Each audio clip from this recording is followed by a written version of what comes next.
Hello, and welcome to Revamped, a rewatch podcast that revisits my top favorite shows and movies. I'm your host, Brandon Alexander, joined by my co-host, Courtney Autumn.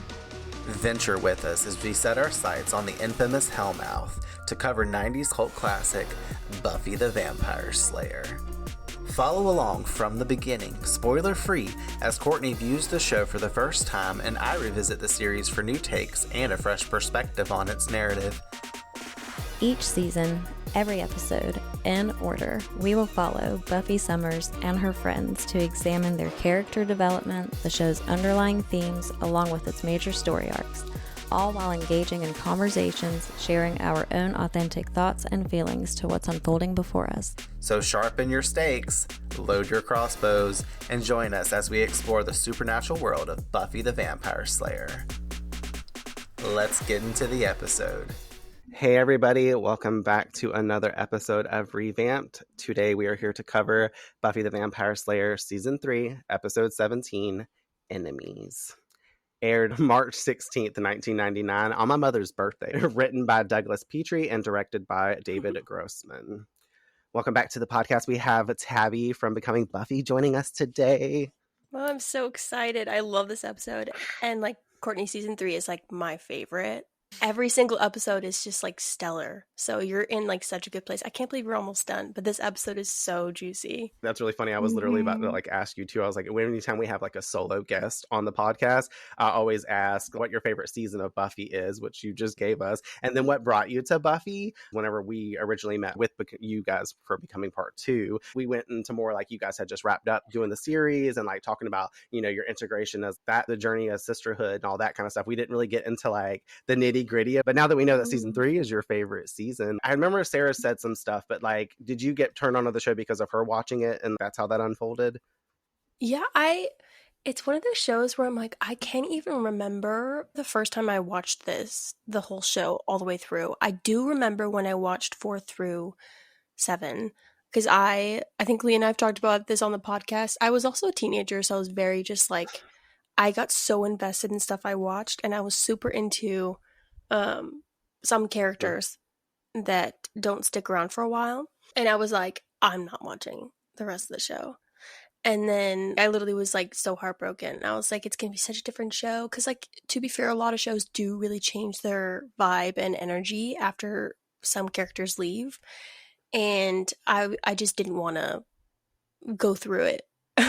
And then a couple years later, I think I was a freshman in college, and then I was okay, I'm gonna rewatch the entire show and then finish it. And I had known about some stuff later, but it's so different when you watch it.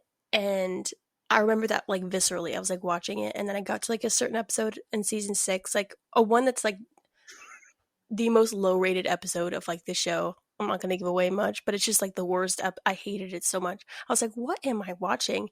And I was what is this Season 6? And then I continued, and I was oh, this is just the best show ever. The highs are just so great. And even some lows, I'm this is so much greater than so many other shows. You know what I mean? I just love the entirety of the show. But I remember Sarah, the first time I ever heard about it, I actually remember Sarah coming in, and she was so obsessed with it. She told me the entire plot of Season 2. Up to her killing Angel, and I was what is this show? I was so confused. It's why is she killing her boyfriend? And I just didn't understand that it was vampire. I don't even think she told me it was vampire. She just was so shocked that Buffy killed Angel, and that's the one plot I remember so distinctly.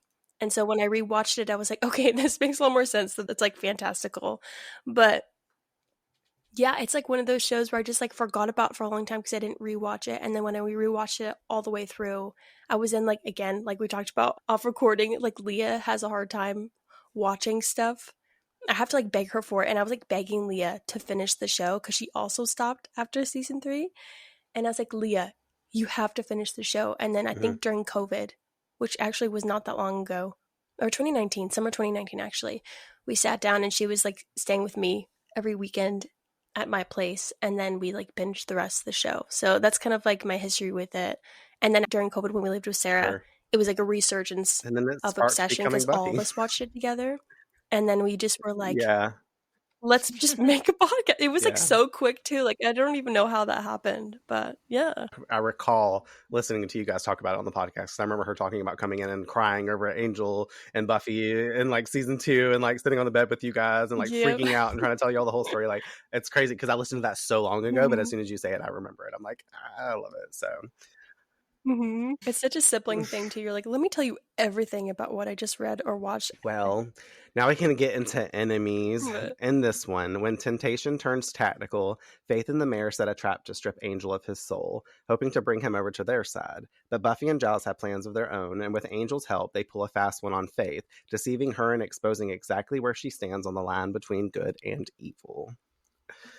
Guest stars this episode, I have no crazy things to dive into as I typically would, but 𝐁𝐞𝐜𝐸𝐴 is playing Skylar, who is our little demon this episode, our innocent, hopeless demon. And then we have Gary Bullock as the sorcerer. I didn't know he was a sorcerer until I actually went to write out the script. I just always used to call him a shaman dude or something like that back in the day, because that's what he looks like.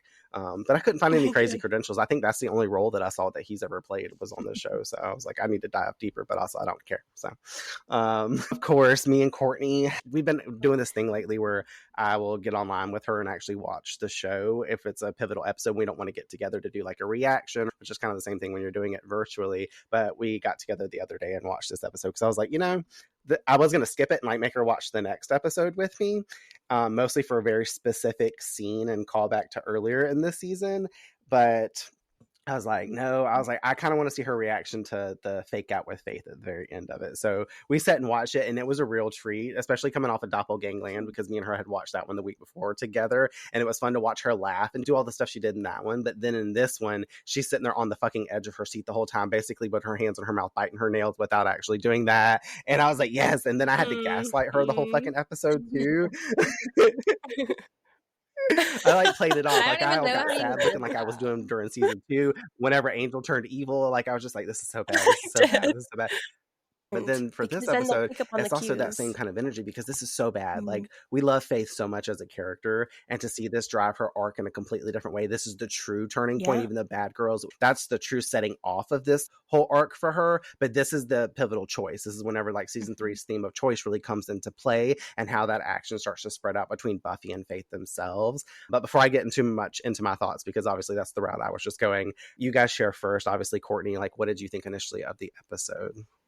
It was pure chaos, in my opinion, but by the end of it, in the best way, obviously, as we come to find out. But I think that Faith does well at pretty much stirring every pot that she encounters this episode, and she is very callous about the way that she goes and just hurts Buffy and does things with such sincere intention and motive and purpose to hurt Buffy, which is the most even though I'm shocked with her behavior, that was the most shocking to me, how easy it seemed for her to just not just betray her friend, but completely do every single thing that you don't want your friend to be doing. So that, and undermining Buffy's level of intelligence, or so we thought, and yeah, it was such a good episode, especially to come out on the other side at the end and realize that Buffy is always 2 steps ahead, as always. So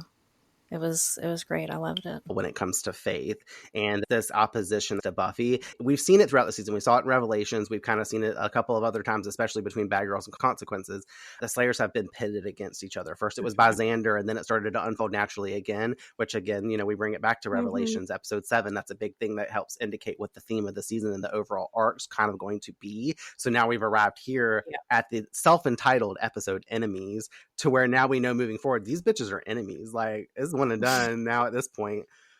And I'm so ready for that, the rest of it to unfold. But Tabby, how was it coming back to watch the episode again after, covering it on your podcast, probably watching it a few different times on your own, and then obviously for this?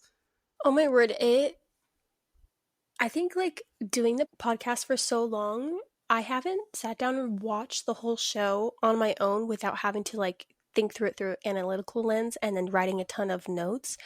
This is the first time I've done that since the podcast, because I'm I kind of want some distance before I rewatch the show, because I feel I remember every single detail, and I'm I need to go back in where it's a little bit more fresh. And I thought I remembered I do remember everything, but it's different when you watch it, just watching it. And I was like, oh, I just like, I know this sounds stupid because I have a podcast, but I was like, Buffy's so good. Like, I was just watching this episode and I was just like forgetting the fan experience of just like watching it. And I just was like, what a treat to get to like watch this and then like talk about it again without like having to go through all Mm-hmm. of the, you know, the routine. But I mean, I love season 3. Any episode, I love season 3. But when it starts getting juicy like this, when like roles are more cemented and like everything's out in the open with Faith, it's just such a juicy episode.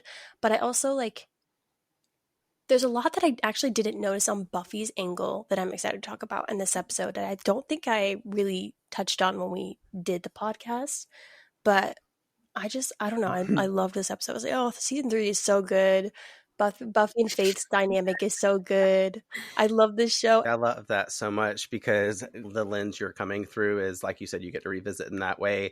And when you're doing it for the podcast, I've noticed, like I've been telling other friends of mine jokingly, I say this with like the teeniest grain of salt, I've kind of started to hate Buffy because I have to week by week really like sit down and analyze and create these scripts and spend so much time with it. I was like, I'm gonna hate this fucking show by the time I'm done. But if anything, in this moment, like even today, like I even wrote down preemptively that this is going to be one of my favorite episodes that we've recorded just because of the stuff that we get to speak on. And I didn't realize was going to come up from it. I enjoyed it. And I even moved this into my top 10 episodes where it was not before for season 3. So, you know, people get a little talk about that when we get into, you know, season 3 wrap up stuff. But it is different when you watch the show and you get to just kind of return to it. And that's what I was telling Courtney the other day. Whenever we sit down and watch it, I've been choosing when we're together to write down my notes kind of then. When I get to sit and watch with her, I'm seeing stuff, and I'm also seeing people's facial expressions and how they're acting and all of that other stuff too when you get to watch it. So I'm ready to return to that again one day when I've not watched the show for the podcast. I envy that day, but we still have a good 4 years before we get there. So. You got it. I will say it's so fun talking to people who are doing, you know, obviously very different. You have your own niche with the podcast, but like, you know, doing a podcast on Buffy, like it's so, like there's only very few people who can understand. Like the love for Buffy is very different when you're doing the podcast because there's so much detail and like the acting I'm like trying to focus on a lot because I'm like, what are they trying to tell me rather than what's on the scripts? Because sometimes those two things don't translate, mainly in later seasons, I feel like. But or just like the writing is really good, or maybe it's like slightly like, okay, the metaphor doesn't quite add up. I found that really fun, but then also really exhausting after a long time. But it's a different sort of love you have for the show. And then it's just a different side of that when you're just watching it to enjoy it. I'm like, oh, like it's like a, I don't know. I'm like, I'm a fan at the end of the day. You know what I mean? Absolutely. Like I'm watching this and I'm like, that's why I had to double down really quick and come back and say like, but I still love the show. Like if not, it's definitely cementing it further in my mind and psyche, but it's just all those emotions. But I guess that gives me a chance to kind of give my stuff on it, what I really enjoy about this one and this time watching it. I'm going to start out with Shangel's reviews. They noted that Enemies works as a catalyst for setting up the rest of the season. It brings Faith's betrayal and alignment with the mayor into the open, and it introduces the books of Ascension and explains to us that Mayor Richard Wilkins III is ridiculously old and alludes to the fact that the mayor will be ascending on the day of the Scoobies' graduation from Sunnydale High. What makes the episode very special is the way in which the Scoobies discover all of this information, and they like to consider themselves an intelligent person, especially when it comes to storytelling, and they can usually figure out where a story is going and what is going to happen next. But this episode got them. Also, I'm going to speak for myself. It got me too the first time watching it. Got Courtney, and they went on to say, I admitted I completely fell for it. I was 100% sure that Angelus had returned and that the odds were against Buffy more than they'd ever have been. And with the combination of the mayor, Faith, and Angelus, imagine if that had been true, that would have been an unstoppable force. And I was like thinking to myself, because I read that, and that's why I decided to insert it here. I was like, I didn't really even like conceptualize what would have happened if like Angel really had been turned, you know? So that's a really cool element. But this episode is really good, as we keep saying. It's the moment Buffy really gets it that Faith isn't on her side anymore. And the audience and the Scooby Gang and everyone else on the show is brought into that as well. Like the line is finally kind of drawn here. We're not just testing the waters between like the confusion of what's happening after the death in Bad Girls and into consequences where Faith's moral character is really at stake and now the decisions and choices she's deciding, that she's moving forward with and all that other stuff that honestly isn't the side that we're used to seeing, which is nice because it's cool to see these opposing sides to like the dual personality of the Slayer, how quickly it could go bad if it wasn't to stay in the line of good at the end of the day. But the episode very much completely flips Faith's arc. Right from the start, we see what she's capable of when she's standing against Buffy instead of beside her. And it gives us a glimpse into how twisted her mindset has become, how jealousy and insecurity have now taken over, and Faith wants what Buffy has. And when she can't have that, she tries to corrupt it. And that's what we've been seeing basically since Bad Girls also. And we see here, if she can't be like Buffy, she'll drag her down instead. And that's why this whole Angelus setup feels so personal. It's Faith's way of proving that she can't take what's Buffy's and make it her own. Or like how she can do that, actually, I guess is what I meant to say. For someone who's always rolling her eyes also about people expecting her to be like Buffy, as she states later in the episode, I was like, you're sure spending a lot of energy trying to measure up to this bitch. And not only that, this crazy bitch tries to bring Angelus back. Like that element, like I said, going outside of like having seen the episode and just seeing it up to those moments, you're like, did you really just unleash like the worst vampire that we've ever had in history, technically? Like, even though it really didn't happen, had it of like, what if he turned on you immediately? Because he don't play by the rules. We learned this on the whole, once we went through the Buffyverse in that way, shape, or form. We know that Angelus ain't someone to toy with. We really learned that in season 2, and that's a furthering, because that's always another part of him and his dualic force. But I was like, this just shows like another level for what Faith is willing to do to create more toxic and chaotic behavior, along with how she can add to the like, fuck you Buffy stance that she's taking. Because that's essentially what she's doing. And that's what I think makes the episode and breaking it down so fun. It's like loaded with all of these layers of identity, power, and envy. And I go into some pretty awesome shit later when it comes to Faith. So you guys bear with me then if your eyes a little over. I'm so sorry. But I wrote this, like, I went into some psychology. Like, it's so fucking good. But like I was saying earlier, I remember watching this episode for the first time and being fooled, thinking that Angelus was really back. And that's something that for season 3, this episode always stands out for that, because you don't think we're going to like go back there because we just did that in season 2. So it almost makes it scary because we're about to be in the final 5 episodes. So you're like, oh shit, Angelus is going to be back. Like, what the fuck? But then you get this big payoff at the end, and it's such a satisfying twist that happens that most people don't get. And I loved Courtney viewing this, but I found myself too like really awarding David Boreanaz along with Eliza as well. But he was really incredible here for like the fact that if you think about it, Angel and Angelus are basically the same person split by a soul. And the only difference is that consciousness, and Angel's aware of the darkness that is inside of him. So instead of repressing it, like he kind of lets it out and channels it a little bit. And when he needs to in future episodes and like his own show and such, obviously, without going into spoiler territory, but it poses like not only useful for a situation here, but like all those times we see him vamp out and utilize his power and add so much more depth to his character, like I said, that we'll continue to explore. I really like this element of Angel here and what we get to see. And like I was saying about Eliza, she's just really fantastic in giving Faith this very raw and stable energy that makes every scene, even though we cringe, it's very electric to see her on the screen and see what she's doing. And this is all just a testament to the brilliant writing of the people who were in the writer's room creating the show, creating the dialogue, and all of these instances. You know, I've seen stuff like Passion of the Nerd calls this episode like great, but also a little choppy, and some like plot holy type weird things. He came down on the side of a couple of things he could point out that I don't really remember, but I was like, I don't see how anybody could say that this episode doesn't like fully connect everything or bring stuff full circle, you know? But that's basically what I think about it. And how much I like it, I'm sure I could talk more about it and stuff, but that's kind of what I came down to in my notes and stuff. I love your notes. There's so much, again, like I said, that I'm excited to get into. I'm trying to like hold it in because I'm like, I'm going to wait to say it in the moment. But there's so much that like with so much time in between when I rewatched it, I'm like, there's so much that I don't think I thought about in this episode, just observing it from different people's perspectives. Like there's one about Faith where I'm like, I don't know, I never thought about that before. Like her motivation, like a different motivation for this episode. Or even Buffy's perspective. I viewed it very differently this reach. And again, I'll hold it until we get there. But I was like, wow, this episode is just really good. Like you're sitting here trying to think about the motivations for everybody. And like there's multiple too. it's just such a juicy episode. I'm gonna have to like label this as our juicy episode whenever I go to write like our description for the podcast and stuff like that. I'm gonna have to like make sure I put juicy in there a couple of different times because you keep calling it juicy and you're not wrong. This is so juicy. Well, again, multiple things, not just like the whole spin at the end. It's like everything that's happening. I'm like, wow, I could talk about this for a long time. This is making me remember like how fun but frustrating season 3 was, because every episode was so good, which is good for a podcast, but also extra work. Yeah.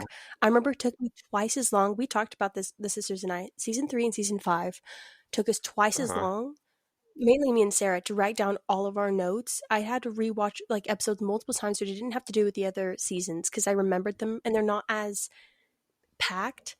And it was like the stark difference between season 3 and then season 4. Like, I did not have to do as much season work 4 in season feels like 4. it's going to be so breezy when we go through it. I'm thinking the same exact thing, like between this season detailing and when we get to season 5. I just know my work, especially season 5 being my favorite, is going to, my work's going to be cut out for me.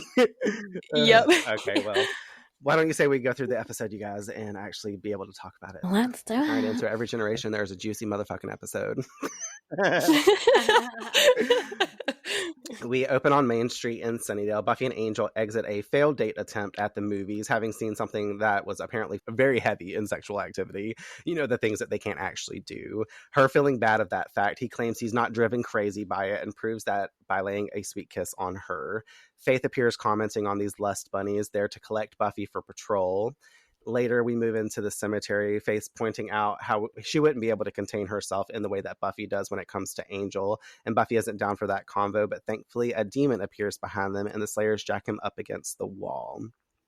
Him not wanting to die quickly notes he's out there seeking them with offers to sell them the very powerful Books of Ascension. Books he claims our mayor of Sunny D would not want anyone to have before he, well, you know. Don't know. Before I what? Hey, read them and weep, that's all I got to say. Tomorrow, I get the books. Meet me here, and if the price is right, well, I give the books to you. Buffy notes she's not really looking to trade with a demon, but again, he's looking to sell. Faith's had enough and thinks Die Demon is going to be the move as he runs off. Buffy stopping her from tailing him because he didn't seem threatening, noting she would like to know more about these books so they can pin the mayor down, as that would be great. Faith snarling to herself, agreeing, yeah, that'd be great. Basically thinking to herself, yeah, on opposite day, because I'm going to do what I've been doing and go run back and double down on telling the mayor everything that's going on, which just sucks because I'm watching the scene. I'm like, oh, fuck. Like, you don't know, Buffy, but it sucks because now Faith, everything, I don't know, it's like having that one friend that can't keep their fucking mouth shut and you tell them and you're like, don't tell nobody, but you know, the second you like done with them, they get off in privacy. They're telling their boyfriend, they're telling their sisters, they're telling their mom, their dad, they're posting on Instagram as an indirect status. Like, that's Faith. Martha. I wanted to breeze through the cold open, but I think it's really funny how we open up with like Buffy and Angel having this, like the fact that they can't enact their love and speaking on it, I guess, is that reminder for when Angel's soul is taken and how the means of doing it, like letting us be reminded that they can't have this. And like then also this is pushed in front of their face as the setup for the episode, because then Faith and Angel are pushed into Buffy's face. So now she's like already started this way, and now I don't know, her next couple of days just unfold really shitty because of it, you know? Let's see. Oh yeah, we fade to black and we cue the Buffy theme. Bow now now now. I love it. I love how all I should have like finished my first statement like initially with the script and then cued the Buffy theme, but I think I'm gonna like the fact that I go, oh, here we go. I did write in my notes too about the scene that I thought Skylar, I didn't know that was his name going through the show. I don't think they actually speak it, but it's in the script. But I thought he looked pretty cool for like a human demon hybrid kind of thing, especially us kind of getting introduced in season 3. And we see this more as the show carries out, characters that are basically almost just so, like I said earlier, and like Buffy says, harmless, and they just almost act like a regular human does. They go about their day. Like I'm thinking of a specific character later on the series that just loves his fried chicken buckets and like, you know what I mean? Maybe the occasional kitten. They're delicious. Spoiler free, but you know, the harmless nature that we can have in this little demon hybrid, I really thought was a cool element and kind of the first introduction, because any other human hybrid like Darkindastad or like these other ones, they've been malicious and tinted demons that we've been having on the show. I think that's on purpose too, for sure. in this Exactly, and episode. we'll get to talk about it in his scene Yes. for sure as well. Yes. Sorry, I'm not trying to step No, in. not at all. I get where you're going with that, so we'll have something to frame around that. But I also just really quickly wrote that I liked his contacts because I found myself actually looking at the detail to his makeup and stuff, and he has like those cat like yellow eye contacts that are like covering pretty much his whole eye. And I'm like, there ain't no way you get me to stick some big shit like that in my fucking eye. But then I also noticed when I was watching it and taking notes that I found myself writing like, wow, Faith's boobs are really boobing this episode because her cleavage is like just thinking silhouetted. And it's perfect. I asked Courtney, I was like, you see this bitch's cleavage? And she goes, oh, I have. Like she already been looking at it. No, literally. Fantastic. How can you not? I was like, I hate to be that guy that brings up some bitch's boobs, especially as a queer man. But I was like, first of all, as a queer man, I should be bringing up some bitch's boobs because she was looking hot this whole episode. Like she got that new haircut and them new layers. Like she's got her makeup outfits too. like galore, like which I'll get to whenever she's actually wearing some of them and stuff too. But loving it. Later, Faith sits telling the mayor in his office about this encounter and what he was offering, and also stressing about how Buffy and her super pals finding out the info from them might not pose well for them. The mayor tells her that she stresses too much and brings her a gross-ass room temperature glass of milk, you know, since there's nothing uncool about healthy teeth and bones. I know everyone comments on this, but I was like, who in the fuck? What in the fuck? Why? Like, Faith sets the glass down really quick, too, just a note. But, like, I was telling Courtney, I'm like, where's the coffee and the froth? I was like, does he have some fucking cereal, some frosted mini wheats down in his cabinet? He's about to give her a cookie, something. No, just warm milk from over here on it. Like, why is it not refrigerated? Is it on a chilling tray that keeps it cold or something? It's not. It's $19.99. I felt myself so great. I don't like to drink milk. Who drinks milk? But it's within the mayor's character to sit here and fucking be like, I'm crazy evil, but I also want to take care of you. I don't know. It's so stupid. He does task her to kill that demon and to bring the books back to him. Her again wondering if Buffy, what if she gets to them first? And the mayor is more on Joyce's vibes for positive vibes and thoughts to be flowing and not to worry yet again. So the Book of Ascension, I don't get this, like how the demon has them, because it's never really, that's the part that I think Passion of the Nerd kind of went into, like all of a sudden we got this mess of the books and stuff. Why wouldn't the mayor already have these books? Or if he's wanting to ascend in these detail, like the Chronicles of Ascension, like it's all of a sudden these books are coming out. It's very plot driven and very plot derived. Like they just threw this in there as the element needed to help push the story. I'm like, oh, of course. Like now all of a sudden there's the Books of Ascension. Like, you know, that's so stupid. I feel like the show does that a lot where it's like, or like, was it like what was that in season 2? That was like a paperweight that they had at the 𝐿 Thank you. Yes, I knew it was right there. The amount of random like names I know about this show, I'm like, how do I remember that? But like that too, I'm like, how do we just have like an extra one? You know what I mean? And you know what? Like Buffy does that like every episode. And after a while, I'm like, you know what? If it makes the episode better, we'll allow it. We can just like ignore throw it. something. Yeah. I'll ignore it. You know? Absolutely. So it doesn't really matter. The next scene finds us in the library with Buffy, who has brought the demon book info to Wesley and Giles. Xander wondering what the Ascension means and how they haven't a clue. Willow helping aid the dot connecting with mentioning having synced a passage. She synced it, Courtney. On Ascension in a book Giles hides from the others and attempts to keep them, you know. Just magic secrets Giles doesn't think I'm ready for. I thought that was cute. Like Willow's like over here going into his office whenever he's not looking and shit and unlocking his stuff, or like looking in his little special cabinets and reading the stuff, which will pose well in the future. I'm going to put that out there as a little breadcrumb right now, that Willow tends to snoop a little bit. But I thought it was funny because like the way she doubles down on it and like she's like, I don't know, almost like saddened and ashamed at herself, but also proud of it, because whenever he looks to her, she looks down. But then after he leaves the room to go get his book, she's like talking to Xander and them like, haha, la la la. Yeah. Also, once again, super convenient. This always happens on the show. Giles walks back out of the office mid-book, like he's done flipped through 48 pages. Wesley must have walked in there because Wesley's like the walking encyclopedia and been like, it's on page 47, Giles. Like, I know this. But he finds the passage referencing, you know, a message left behind from Desmond Kane of a town called Sharpsville in 1623, voicing how tomorrow's the Ascension, praying that God help them all. After that, the town more or less disappeared. Giles thinks that they should meet up with the demon as Cordy pops in to ask Wesley to help her with an English paper. Okay, first off, like, Cordelia, you need to calm down, because this girl isn't here talking about like, well, you're English and all, so I figured that you would help with my English paper. I'm like, that's not really how this works. He speaks English like it's not like, what? What? But and then she like lets on to like, because she's looking at everybody and she's like, what can a girl not like, what, I need help resourcing, like this is what I'm doing. But then she goes on to tell him, she's like, I study best in a good restaurant around 8ish. And I'm like, that's very specific. Why don't you just come in here or pull him aside and ask him on a date? You know what I mean? Y'all apparently already possibly hung out a little bit after Doppelgangland whenever she found out and didn't care that Willow was a vampire. She's like clipping and she's like, so what are you doing tonight? Back on track once she's gone, he clarifies to Buffy that she should meet with that demon and see about persuading him and letting them get the books free of charge, her noting Faith would be good in that persuasive technique. Him wondering where she is anyway, as we get a cutscene transition magic over to the hotel that this demon Skylar has been residing in, looking like he's packing to head out in a frenzy. And I have to know, you guys see that fucking goldfish that he picks up for a moment and he's like frantic, like, what do I do with this? Like, I think that obviously shows us right here as another element for the people that just aren't getting it, that this is a very harmless like demon. He has a fucking pet goldfish. He's very domesticated. Very domesticated. And he's in business attire at the end. Literally too. He's an office He needs to get a top piece for his head though, so that way he doesn't have to have this awkward bowl like on top of his head, like his head's been shaved on the top and he's still got hair around the sides. And then he let that grow out on top of it. I'm like, but obviously I feel like this is also there to enhance Faith's kill for him seem unnecessary, so that way it helps add those layers to the fact that, you know, how violent this act is with her, because obviously she could have used regular force to intimidate him in a moment instead of just like straight up killing him. But because Faith is insane and psychotic now, this is the route she takes. And I'm not as opposed to it, because he is a demon. Like, you're there to get the books. If he's not driving a price and you can't beat him up, I mean, maybe in the struggle anyways, you beat him up and kill him regardless. It's not like it's a human, so you're not doing anything that's testing the waters, you know. But the fact that Buffy called this demon harmless earlier and saw that herself and clearly is right, and the fact that Faith does this, like, I love how it helps drive her story along for the episode.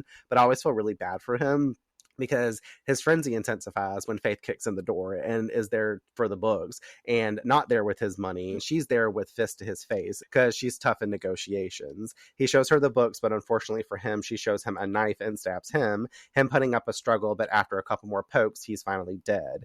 His blood all over her hands, she shakes looking at them.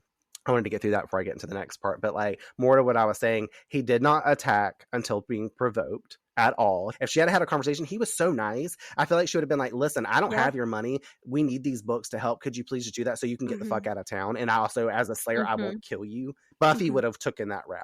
You know what I mean? Buffy also is in the library right now, as we're going to see in a little bit, or we might have seen just a moment ago. I don't really remember. But she's sitting there talking about like, anybody got $5,000? Like, they're trying to figure out how they're going to come up with this money to give to the demon, because they know they can find use of those books. And also, Faith says, I don't like to haggle. He's sitting her offering like that this price is negotiable too.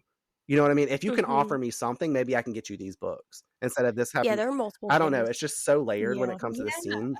I thought it was crazy. But I also felt really bad because as soon as the scene finished and he was dead on the floor and Faith was leaving with the books, I looked at Courtney. I was like, who's going to take care of his goldfish?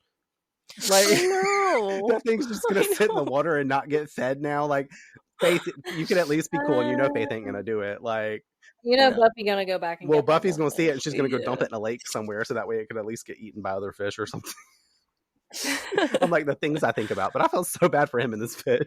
She's gonna go give it to Willow. Willow seems like the type. No, she does not. True. No, she does not. Not after what Angel did to her last. Yeah. If she needs new fish. Yeah. Oh, yeah, I forgot she has a rat. Also. For the first time in her life, she's glad her parents did not buy her a puppy. Yes. Yep.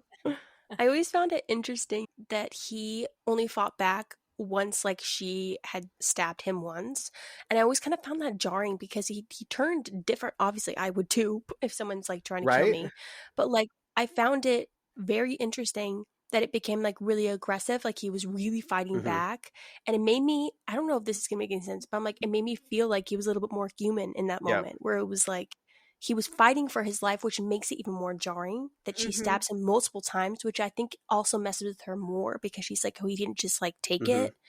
Like, he was fighting for it, which is, again, even more jarring. There's so many things leading up to it where you're like, oh, this feels this is icky. Bad. It's not just like a normal demon, Yeah, you know? it also adds to this back and forth in Faith's mind and what we've been seeing with her too, because she looks down at her hands and you feel a little bit of sincerity before you know why she's at Angel's later. But she's before, she chooses to twist it like she does everything else. But when she looks down at it, she sees that, and she also feels the weight of what she just did too, knowing that, like what we're discussing, she did not have to go that far and do all of that. No. So, but it hits that layer of her where in her mind she's like, fuck, he didn't deserve that. And I'm like, now I've got his blood on my hands over like something that could have been controlled a lot differently. But you know, Faith does not know control. So, and I don't know, I like those layers, but it also fucks with her head too, probably like what you're saying, Tabby, on this back and forth between like, do I want to be good or do I want to be bad? Is this me or is this not me type thing too. Over at Angel's mansion, he's reading as she comes in behind him. They're claiming that she has nowhere else to go, and even though she hates asking for help, that's what she's come to him for. I like to whenever what'd you say? I said, sure, girl. Basically, though, that's what I was literally about to say. Courtney's face whenever Faith appeared at his doorframe and he's there by herself, she was like, like, what are you doing here, bitch? Like, you better get the fuck out of here. She's like, you are not a blonde. Like, hell no. That's gonna be one of my favorite things to comment on is Courtney's facial reactions from this, and like the Courtney reacts video I made for this is gonna be awesome as well. Showing him her bloodstained hands and voicing that it's not human, but reminding him of when he told her killing would make her feel like a god, claiming now she's come down to earth. Oh, so you did hear Angel and consequences, you just didn't listen. I got it. We see now in this episode you've clearly made your choice. She says that she's scared of what she's turning into, aka a cold-blooded killer like him, and he voices, well, he had no choice, and she understands, but doesn't want to end up like everyone says that she will, aka dead, alone, or a loser. I'm noticing actually now as I'm reading that out, Buffy calls her a fucking loser later on. You know what I mean? Which that just twists a knife that I was not even thinking about. Like, holy shit, my mind is blown.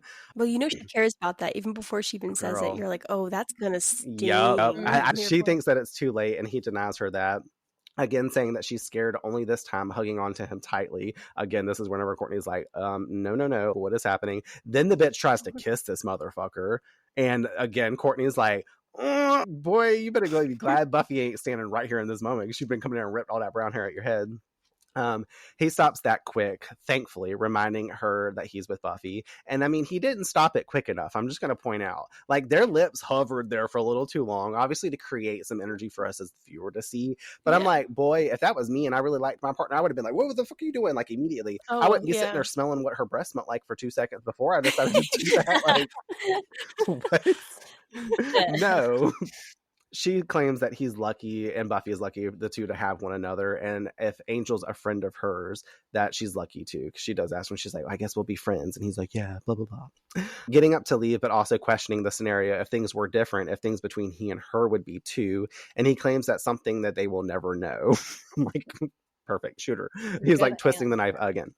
She lays a kiss on his cheek before walking off, unfortunately for Buffy, who is just walking in, catching the last moments of the interaction, and then deciding to dip herself. I would have done the same thing. I don't know. I feel like I'm 50-50 on that, because usually if I see something like that, I feel like I could quickly retreat, because I'd be like, wait, what am I witnessing? But also I feel like I would just walk in and be like, what the fuck's going on here? No, yeah, for sure. It just really depends. I think this is probably when they concocted their plan, because they're like, okay, let's use this, you know? I think it's a little bit, well, I'll offer up that perspective for sure too. Myself, I come down on the notes later on saying that whenever they go to the hotel and like Faith's like basically walking up in there like she's already been here 17 times, like this, she also was a roommate here with the demon. That was the scene. Like, I think Buffy starts putting 2 and 2 together a little bit, but I think it's because of like what you're saying now, this scene, seeing Faith coming over here and like looking touchy-feely and whatever with Angel, and then obviously the outside conversations we don't get to see or know about up until the end. Maybe this is like the first little particle of them being like, we need to watch out for this bitch, because we already know coming off the last few episodes something's up with her, so we need to keep that eye close, if not closer. Over at Faith's apartment, her and the mayor are talking about how she tried her best to seduce Angel, this having been something else that they've cooked up, and the mayor calling it his loss, but also noting how if they couldn't do it that way, by golly, we'll just have to do it in the most painful way imaginable.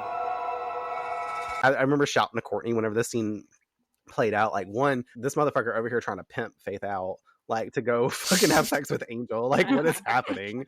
And then also, like, sex with anybody is not what makes Angel lose his soul. And, like, I was like, obviously, if anything, it's sex with Buffy, but it's pure contentment and happiness. And I was like, obviously, that's something that Faith does not breed. Happiness, like, is not her thing. Misery and complications are. So, like, that's definitely not the way to go. No wonder people watching the show, or hell, even sometimes the show characters misconstrue Angel's curse stipulations, you know, because of little things like this. I'm like, that's not what it is. Like, it's, yeah, the sex act, but it's not him busting that nut that fucking makes him lose like his soul. It's the fact that he feels so close with Buffy, the one person that he's loved this whole lifetime, that makes him lose his soul. I was like, so y'all don't put this out here for us to like get confused, or like he's just so horny. Like I said, he just yeah, right. Even for the mayor, for him to be like, well, I guess we'll have to do it another way. That's not the way to do it. He would have had sex with Faith and just got off. I would have gotten off if I had sex with Faith. I could dip into the bisexual world real quick if I needed to, because Faith's sexy.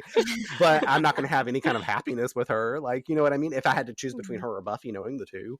Like, I don't know, it's a whole thing. Yeah. Over in the library, Giles and Wesley sit trying to find more info on the Ascension. Him wondering if he should phone the council about it. Wesley dropping that they don't know entirely that Giles and he are collaborating efforts. Except, you know, Wesley says, he twists the idea. He's like, I don't want them to know that you're working for me. And then, like, Giles is over there trying to blow his nose, which I'm going to make a comment on. Like, he has one of those napkins, like most English people probably would, where they blow it their nose in their fucking handkerchief and then they stick it in their pocket to reuse possibly again later.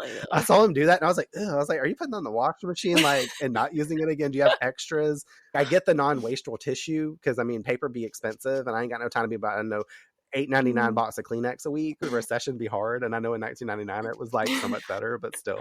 But I also thought it was really funny how Wesley and Giles are really paired up. Like we saw that a little bit in Doppelgang Land, and ever since Wesley kind of stepped on everybody's toes by trying to go get Faith and Consequences and lock her up, like he sees that he was kind of, I wouldn't say shunned, but like got a negative backlash from everybody, and he's almost learning, even though he needs to go by the book, that he needs to like get in a little bit better with these people so it makes his life easier. So I like how he's working one-on-one, because we even saw last episode too, whenever Buffy and Faith are doing that rigorous training the council's putting them through, he's like, should I take Buffy out since you're tired from, you know, Faith's adventure? And he's like, no, I'll do it in a little bit. But there's not like a whole issue there of him being like, I'm the watcher, you're the librarian, like he was doing when he first came on the show as Wesley. Buffy comes in and he voices her and Faith need to find that demon so they can get the books.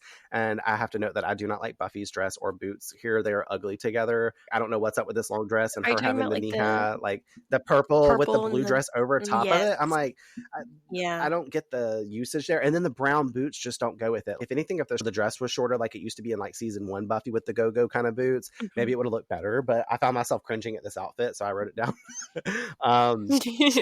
Buffy voices that she wants to go alone, you know, because of what she saw and not wanting to be around Faith. But Wesley says that this is both like an order for both of them, and it's going to be extremely hard to find this demon. And it's not, because 𝐁𝐿𝐴 coming in saying that he found the demon. I'm like, of course, naturally. And we find out also he's had a time over there paying fucking Willie instead of like beating him up, because he says he beat him up, but we know that he really, as he says in 2 seconds, paid him off. He's like, I bribed him. Faith arrives as Buffy's heading out, something she again hopes to do solo, but Faith claims they're girlfriends who should go wherever she's going together. After Buffy removes her hand from her shoulder with a shrug, letting her know that like they've pinpointed the demon and the two leave together, like just that whole interaction between them, where she puts her hand on her shoulder and she like shrugs her arm back like, do not touch me. I'm like, This is the point in the episode, though, I have to obviously point out like Faith's wardrobe. Like this red leather top is probably my favorite outfit that she wears this whole season. I love this outfit. And like for specifics, like I think they cut her hair a little bit differently this season, like added new layers in there, because like the layers that scoop around her face and just like lay with her head as a hairdresser, I love it. But what was I about to say? Hold on. I don't know what I'm reading. I'm just like paraphrasing my notes. I wanted to note that like Faith always had like a pretty basic attire. She's always been edgy and wore dark clothing and stuff. But if anything, we kind of see, even though it's a TV show, then they dress in wardrobe and stuff like that, they've kind of kept her pretty basic and like normal attire. They haven't given her something too flashy to wear. And this is the first time we've seen like something like of this red leather top nature. And I'm thinking to myself, I was like, okay, so obviously the mayor gifted her apartment. Did this also come with a full wardrobe like closet as well? Or did he give her his credit card like Richard Gere did to Julia Roberts in Pretty Woman and let her go on a shopping shopping spree, like something like that. Because I was like, and then obviously, as I mentioned earlier, he's pimping Faith out to Angel and stuff. So maybe this is how she's making her money now. Like he's paying her a salary to do his evil biddings and stuff, even though we haven't really seen her do too much for him yet. I'm like, is Faith getting paid and now she's able to go shopping? Or is she also doing like she did in Bad Girls and she's just going up in places at night whenever they're closed and stealing these outfits? Could be both. Because like now from this on, we pretty much see like a change in her wardrobe. She stealing a whole hairdresser to cut her hair? Well, knowing Faith, she's like, you live with me now. I have a studio. No, she didn't say live with her. She didn't offer nothing nice for somebody. She went into a fucking open hair salon during the day, active urbexing, and she pulled a hairdresser aside and said, listen, I'm going to beat the fuck out of you if you don't cut my hair. Like, so she made her give her a haircut and a blowout. Either that or, like I said, she had that whole Julia Roberts moment. She was like, oh, look at that. I have money. Like, Xander calls out, though, how it got really cold in there also whenever they go to leave, obviously to note the tension that basically everybody could feel between the two Slayers. And I was like, damn, if Xander's calling it out, the person who technically usually sees everything behind the scenes, I'm like, oh, it usually means something pretty bad.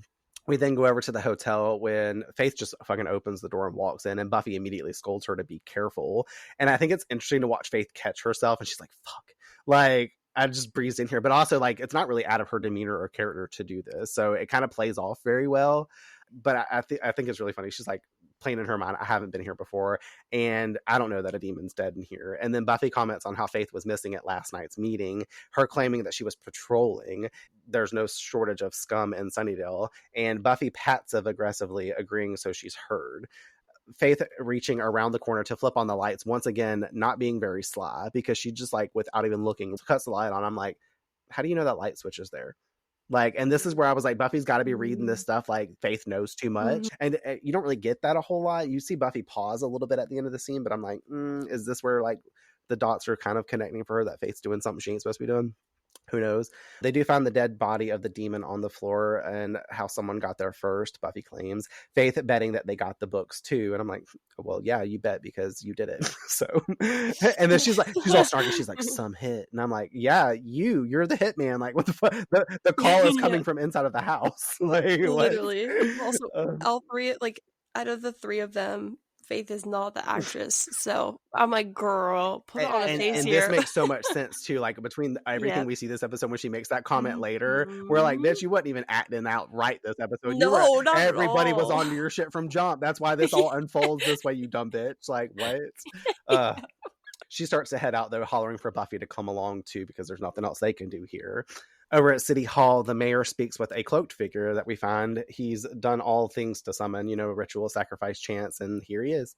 The demonic sorcerer is aware of why he has been summoned, not saying anything till the mayor notes that he doesn't seem to be much of a people person. I love that, because he keeps talking to him. The guy's just like shaking his head, no, yes, all the things. And then he's like, you're not much of a people person. And he's like, you've risked horrible things calling me here. Like, I could fucking kill you right now, essentially.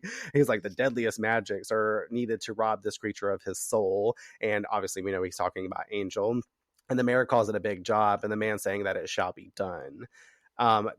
The whole scene too, like the couple of times that the mayor is dying for this motherfucker to have one of these nasty soft mints, that he's like, would you like a mint? He's like, are you sure they're low calorie? Like, all these things. He's like, please take not an overly important scene, but I'm like, you're trying so hard for this demon doesn't even care. I was like, I get you're trying to offer him a mint, because I told Courtney when we were watching, I was like, he's got this like probably hot breath from having this cloak across his face, so he probably could use a little breath mint or something. But at the same time, I'm like, this demon don't want no damn mint. Like, he wants some like unborn child's flesh or some shit. Like, what are you talking about? But also, I wanted to note too, because every single time that the mayor pulls out these damn mints, I remember specifically when I was like around this age, my sister Jennifer had her wedding. We were setting up preemptively the day before for her reception the next day. And I remember seeing like them putting those little bowls of mints out. And I was like, there was nothing else to eat around. All the bags of chips and other things like that were appetizers were locked up at the moment. And I was like, I'm hungry, I want a snack. So I ate some of them things. I don't know if y'all ever had them. Those things are not good. They melt in your mouth and leave this weird film. Like, they're not good. No, I've never had Go buy yourself a bag and then be sad that you spent $6 on them. You know what, Tabby? I'm gonna send you a Amazon order of a full pound bag of them. They're so nasty, but and then try one and then just give them to everyone you don't like going forward. But like the only reason I tried them, because I mean, mints aren't going to satisfy a craving for food. Like I wanted some Doritos or something, like a full meal, like some chicken or something, a kitten, who knows? A full meal Doritos. But I tried them because I was like, oh, the mayor had these on Buffy. That just shows like how little this scene was to me. That's what you remember. My brain immediately went, oh, I've seen these on Buffy before, like all these other things in life. So cute. But that's why I tried You're them. like, the mayor's mints. Well, yeah. I'm gonna tell y'all that is one thing I'm never revisiting in this lifetime is the taste of them damn things. Because now when I see them on this episode in real life at people's little things, like some people have them in their offices in a little candy dish, I'm like, I ain't eating them things. Like you need to put some Reese's in them. Something. I had like one of my sisters was obsessed with like Mentos, and those ones like are the mint ones or the fruit ones. Just, like, the mint ones. I was obsessed. We like the fruit fruity ones. Me and Courtney be eating them. Mint ones. Yes, yes, I love the fruity ones. But she was like super into the minty ones. And like those ones, I could see like if you really want, if you're like starving and those are on the table, at least they're chewier, and you feel like you're eating at least something. Yeah. But I always found that interesting. I'm like, why am I like chewing something that's supposed to be like mint? I don't know, it just felt weird. It's not a Snickers. It's not going to itch that craving. That's Snickers brand typically tends to say whatever if you're hungry, eat a Snickers. Like that's hungry, eat a Snickers for a reason. It's not if you're hungry, eat some breath mints. Like that's the overall message we're getting from this discussion. Moving along. In the school lounge, Buffy sits with Willow reading as she calls out Buffy's seems to being on edge attitude, wondering if there's anything wrong. Her claiming it's nothing till Willow lays down the third degree, and then she tells her about seeing Faith and Angel at his place looking intimate. Willow is like, no way, don't think that. Buffy saying she's right. And I love this too, because like the way she like sets it up, she's like, yeah, Faith would never do that. And then Willow's like, Faith would totally do that. Faith was built to do that. She's the do that girl. Comfort. Remember Comfort here? I mean, please. Does Angel come up to Faith's standards for a guy? Let's see. Is he breathing? Actually, no. But Buffy, Angel, there's no way he would ever do that. Well, I think that's supposed to be like that's the best friend kind of being like, no, like I'll say it for you. Whereas like in Buffy's brain, she's probably trying to be like, don't go down that dark path, you know? Willow's like, I'll do it. She don't fuck you and Xander over. Nope, I got you.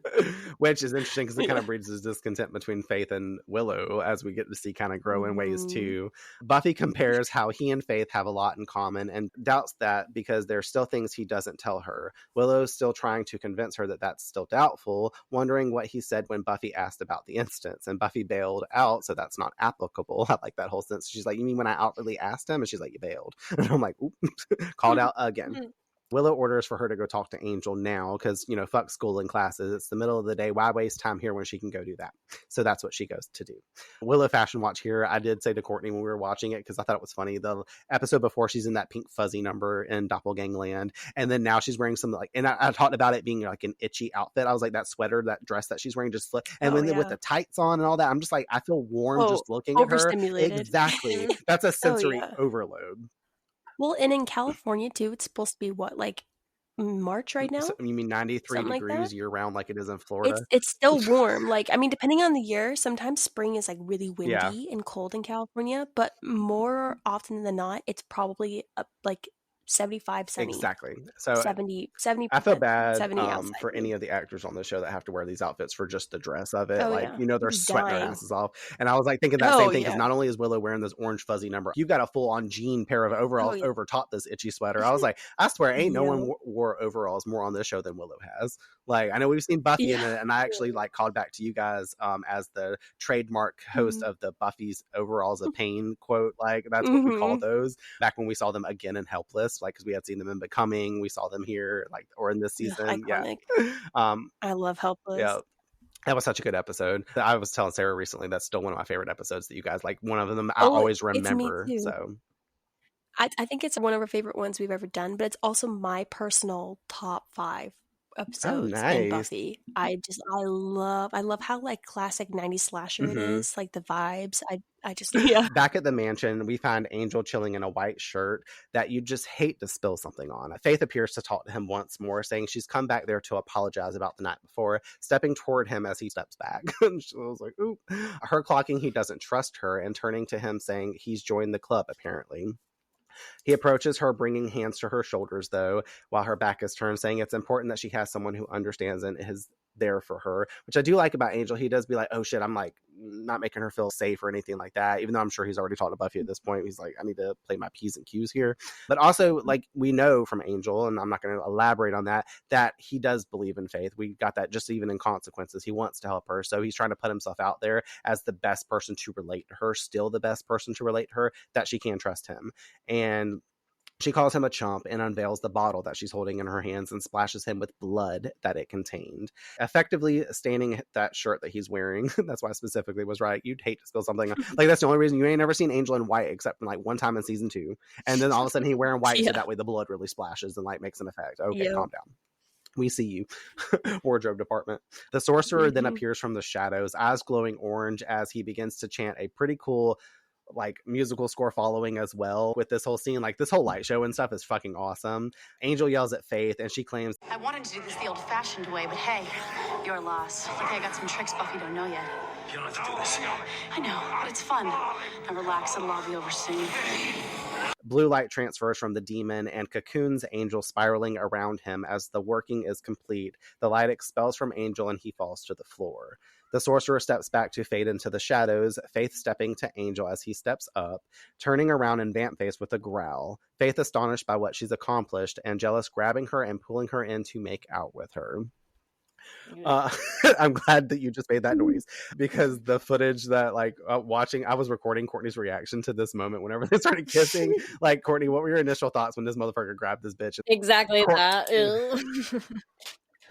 It's just not what you want to see for so many reasons, mostly because it's the betrayal factor, obviously, of like what we've kind of been building up to until this point from the start of the episode, and what I was fearing, like, just from the very first instance of Faith being at Angel's house. So it's just like the fact that this is happening, the fact that Angel's turned, the fact that this is all kind of going on behind Buffy's back, like all the things that you don't want to have happen ever are happening at the same time.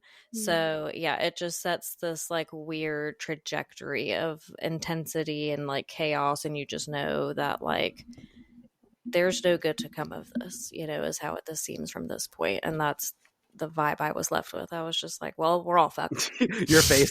I don't know how the show goes on for this many more seasons, because how are we not all fucked? So, yeah. No, I love it. And then I have to express again, Courtney fully thought that Angelus was back, because like the rest of the episode she was on edge, like every scene. I'm like, how do you not, you know? 100%. Well, with the whole light show and everything too, you're like, oh, like this is like for real. It's not like, oh, he just got turned and you're just having to believe Angel got turned. It was like this whole theatrical thing happened, so you're really thinking it. I'm totally with you. And I mean, everybody gets that way. I'm glad it pretty much fools everybody. I don't think anybody could really watch this and be like, oh no, he's not, that's not really, that didn't happen, you know what I mean? But also you kind of get distressed, because you're like, why is your immediate thing to like start kissing Faith and like doing all this other stuff? But obviously we know, you know, because of the acting and stuff, it is what it is. And then also what he plays off of in a second. But I was like, okay. And this is the point whenever we were watching the thing too, I wrote my notes in capital letters. I was like, all right, let the gaslighting of Courtney commence. You're like, I gotta put on my acting face now. It's funny as fuck. The two go at it for a moment until he pulls her back off of him, thanking her so much with a fist to her face. And this bitch, at first, when she pulls away from him, she looks like she's got excitement in her eyes before and after kissing him. Like, she's loving it. But also, whenever he punches her in the face, she's like, wait, what? Like, you could just see this whole like distress. I wrote later in my notes that like I usually never condone like physical violence of any kind, especially toward a woman, but the fact that you like are taken back to the place and you realize that Angel was acting and he was like literally kicking the shit out of Faith, I was like, oh my god, he was just like, fuck it, I'm going in, you know, in his head he was like, this is for Buffy. Going fucking ham on and he's like, but I'm evil, so I can punch you, you know. I know. And then he does it to Xander later randomly. And you're just like, oh my god, the fact that he was doing all this and he wasn't actually Angelus is like makes the little parts of comedy we get here like even more just like my god, I literally am like trying so hard not to laugh. Out of all 3 seasons me and Courtney have recorded so far, that is one of my funniest or the funniest statements I've heard her say about this show so far. And I already know that that my little Instagram post I make with our voices overlaying, that's one of the ones that I'm using. Yes. It's so funny. Oh my God. She falls back as he retorts, "It's good to have the taste of a slayer back in his mouth. It's like Camel Crushes, cigarettes. Just when you thought he'd quit." Delivering a strong kick to Faith's gut, telling her to stay down. But she doesn't. She flip kicks up, which also is super cool. I love anytime anybody does a flip kick on the show where they like put their hands behind and kick themselves back up. Like, that thing is fucking cool. I used to do it all the time. Now I won't, because I've done fucked up my torso doing massage therapy. So we ain't gonna try that. But I used to do it all the time as a kid because I thought it was hot shit. He notes it's great to be back in Sunny D, but you know what bothers him? Grabbing her by the throat as he says he's not certain why she's turned him, but he's glad she did. Jolting her neck to the side to expose it, but then she kicks him and retrieves her stake. Snapping back, she's got her reasons. I like this because obviously he's like going in on her ass, like Courtney was saying. I love how he's like, basically, I'm gonna bite you now because I just wanted to fuck with you kind of thing, which is very Angelus. So it makes you really think, hey, this is fucking Angelus. You're playing with the big dogs now.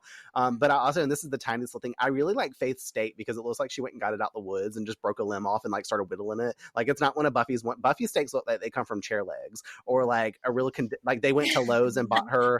They bought her a dowel rod and like too. Exactly. Yeah. Faith's got this little, but it's like it's almost like the contrast between seeing something like Harry Potter's wand versus Bellatrix Lestrange's wand. Her wand is has character to it. Like Voldemort, he has a bone as his wand versus just like a singular piece of wood. Like Hermione, like, and I mean, I know it's got some vine itchings on it, but like her and like Ron and a couple other people, Snape, they have the most boring straight staffed wands. So I like that Faith's stake has a little bit of character. It's like a dark piece of wood too, almost like this bitch sat down and stained it. Like, I don't know. I like her stakes versus like the ones we typically see on the show.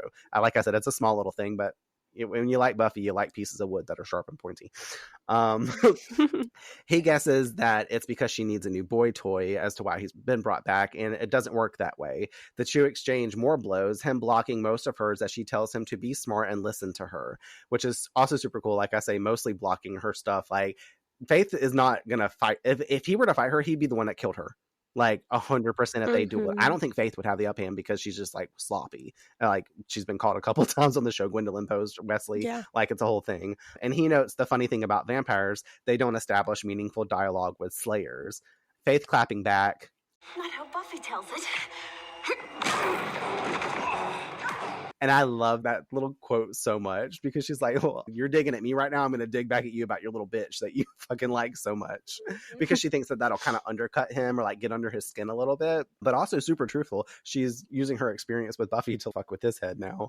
She pins him to the floor on top of him, how he knew she'd like it, wanting her to wriggle as he begins to listen, her pitching that she has the hookup on the real evil in this town if he's interested. And we find out he is. And then she plans to take him to meet the new boss. And then the two obviously fall into some more kissing. This is the part that I remember as a kid would always just really make me upset, annoyed, like seeing them making out on the floor, because obviously we're thinking this is Angelus and he's going to be linked up with Faith. Now I'm like, no, now Faith's taking Angel away from Buffy and they're like making out in the show. Like, I don't like to see this. I don't want to see this like at all. Like, maybe if Buffy had never been a thing, they would have been an interesting pairing, especially as villains. Like, I mean, way better than Spike and Drusilla in my opinion, but like, I don't know. It's a whole thing. Over at the school, Wesley is talking to the full group, a now blonde Oz and our old friend Cordelia even present, about how they are a step behind their enemy and how the mayor have the books now. Cece, I call her pointedly because Xander calls her Cece in a moment, more focused on Wesley's potential career for books on tape. They need to stay on track though, and everyone needs to be on board, asking Buffy where Angel is, but her claiming he wasn't at the mansion when she went by there, and how Faith is also missing too. Willow being the best friend also to be like, those things are unconnected by the way, Buffy. She just like calls her out. She's like, I know where your mind's going. Let's not have all of that. Yeah, like, being good very good friends. Yeah. Giles says Buffy should check the city hall for the books, and she agrees, needing to stop at home first to change. I'm also wondering how far Willow's gotten with the mayor's files. Cordy reminding him that she likes Wesley's voice better. I mean, he's supposed to be running the meeting, essentially, I think is what she said. Like, she's like, Wesley is the better one. Because, you know, she's like on Wesley's dick. Point being made. Wesley voicing, it's okay, but looking to Willow, and her saying the bad news on the files is that they're all empty, and how she guesses that he saw her coming, which is a fun little thing because based on last episode, we find that to be true because Faith went and told the mayor about Willow trying to access the files. So, instead of, I guess, trying to continue to send vampires to go kill Willow like they tried to do in Doppelgangland, unfortunately finding Vampire Willow instead, they've now decided to clear out his computer documents along like what they did with Alan Finch's files and stuff. So that way they can keep like the little pieces from connecting and having everybody find out the story. Lo and behold, Faith's just going to tell it all to them later anyways, but they tried. Oz mentions the Hall of Records, and they decide that the group will go there to start looking. Xander deciding to skip the trip because he doesn't want to be around Cordelia. I thought that was funny because as soon as they say they're going and like they need to pair up or whatever, and they're all going to go, Cordelia is like, I'm on Wesley's team, and we're like, we're all going together. Like there isn't, there's one team here, but Xander's like, I can't go anywhere with her. I just cannot. The mayor now being introduced in his office to Angelus, who he prefers to call him Angel, but Angel prefers Master. Not the Master, just Master. The mayor reminds him he's responsible for his new attitude and getting rid of his soul, so he demands a little respect and voicing how he's a powerful young man and is good for his faith. Super cringy, he's calling this bitch his faith, this whole scene and stuff. Like, he's playing way too hard on this like daddy vibe, like, and it's not, I don't really care for it. I agree. It's kind of odd and awkward. It's not the same kind of mentor role that you get when you get from like Giles and Buffy, the way he sees her. And I'm like, it's also too soon. Y'all known each other for technically by episodes like 3 days, like maybe a week. It's also like eerie. The way he says it, it's not like in like he sees her as like a twisted sort of daughter. It's like ownership and then control. And it's like really eerie. Like anytime he calls himself daddy, and I can tell it's not sexual, but that's what makes it uncomfortable because it's like, but you guys have just met. So like calling yourself that around her feels like too preemptive. And it's done in such a weird way that you're like, like this feels uncomfortable. If anything, I think it's just for that service for like the stuff that we get later on and stuff like that, trying to like open up those doors quicker since they don't have as much time to really encapsulate all of that. But also it's just very like you're saying, eerie is like one of the best words to kind of put with that. And almost like what's the, I don't know why it's not popping up in my head. What is it called? Oh, like grooming. That's what it's called. And all this is like grooming behavior for Faith as well, versus like actually seeing like a reciprocal action between the two of them, like an actual partnership. He views it more as the boss thing. And like even what he says, I think earlier with the milk and stuff in the room, he makes that whole comment with Faith about like, I had to let Mr. Trick go, but no, you didn't. Faith killed him. And he's like, I'd hate to see what would happen to you after like what happened to Mr. Trick, like as if he could dispose of Faith. I was like, I know you're impervious to harm, but like Faith would rock your world if she got the chance to. Like, I'm pretty sure your head ain't going to grow back if she rips it off your shoulders. You know what I mean? So for him to have this whole attitude as he has been having demeanor wise with Faith, like what you're saying, like very interesting. They also comment on how Angel seems to be admiring the letter opener that he has picked up off the desk. Angelus wanting, to more so stab him in the heart with it, because that's what he's thinking. He agrees to let him, and Angelus, without hesitation, by the way, tosses it right at him, the mayor blocking it with his hand as it embeds it. He pulls it out, informing that he can't be killed in any way, and he hands it back over to Angelus, which he does realize, like in the comment, because he's like, oh, but you're like, you can't be killed, but you don't like germs type thing. And he's like, unsanitary. Those things are gross, whatever. But I think it's really interesting how Angel just decides to like try to kill the mayor right here, essentially. I'm like, are you trying to get it out the way, or like, I don't know, like explain later, like to Faith that like they didn't need him? Because if he had killed him right here, if like that had been successful or something, like, is that you testing the waters to show that you are a badass, or is it more about like figuring out more information without knowing that this would be what you found out about the mayor? You know what I mean? Like, I thought it was like a ploy almost to see, because like now that they started to learn more about like the Ascension situation, like I thought maybe that he was testing to see like how far has this gone? How far is the mayor specifically in the process of all of this? Like maybe he knew like if I stab him and he like heals himself rapidly or whatever the circumstances, then I'll know that we're like this far along in this process or something, because obviously the whole point of them acting all this out is to get every single element, like little bit of detail and information they can to know what the fuck's gonna happen next. So that's the way I saw it. Obviously after the fact, while I was like just witnessing the scene fresh, I was like, damn, he's just gonna walk into the mayor's office and be like, like fucking like throw a knife at you. Very Angelus. So but like, in reflecting later, I think that kind of I don't know, that makes sense to me, is like, let me see it, how far you're at kind of situation. I think it works on multiple angles. for Angel, Angelus, like he can't lose in this situation if he tries to kill him in this moment, because like Angelus is like, well, I want to be like the main big bad, so I'm gonna kill out like the mayor. That works for him. Right, he's like, you're out. Yeah, and then testing like the powers, like you said, which is kind of what I think is happening as well. Yeah. But then also as Angel, he's like, if I do end up killing him, then good for us. Yeah. You know what I mean? But even that face of like shock, like David Boreanaz did such a good job, because when he has like the face of shock, I'm like, oh, that's Angel there. Like when you're watching you it see back, his face you're like, drop. Angel's He's being like, oh shoot, he's for real. I like how we all came down on the side. That probably is what he's doing. Let's see, what kind of demon are you? Do you bleed? What, do you have a weakness? Is this little thing going to harm you in some way, so we know where your flaws are, type thing? And then that's why he lands on the side of like, okay, well, you can't be harmed, but you don't like germs. And that's why, another little comment later on in the show comes up about like fucking germs and shit like that. He goes on wondering Angelus's intentions now that he's back. And Angelus tells the mayor that he plans to torture, maim, and kill that slayer who's been giving him trouble. And I was like, well, she's standing right beside you. So, but he had to label giving him trouble. So I was like, be specific though, because both these slayers have been giving people trouble, because technically he was giving her trouble when he killed her deputy and like all those other stuff. So like, let's be clear. With a chuckle though, he tells her that he is pleased with his decision and to have fun as he and Faith leave to go get the show on the road. Out on the street, then we get the fucking best scene this episode, in addition, obviously, to the last one, because Xander walks scoffing to himself. I love it because he's like muttering to himself. Obviously, he's very still much affected by Cordelia's situation with Wesley, and he's like, "I love how you talk, Wesley. I love how you breathe, Wesley." And I like how he specifically says, like, "Can you say jailbait, Wesley?" And that's the same thing Faith said to Wesley in Bad Girls whenever he met Cordelia the first time. So like now them on separate categories have both called Wesley jailbait and like Faith jailbait and all this other shit. Or not Cordelia, not Faith. I'm getting confused with my brunettes.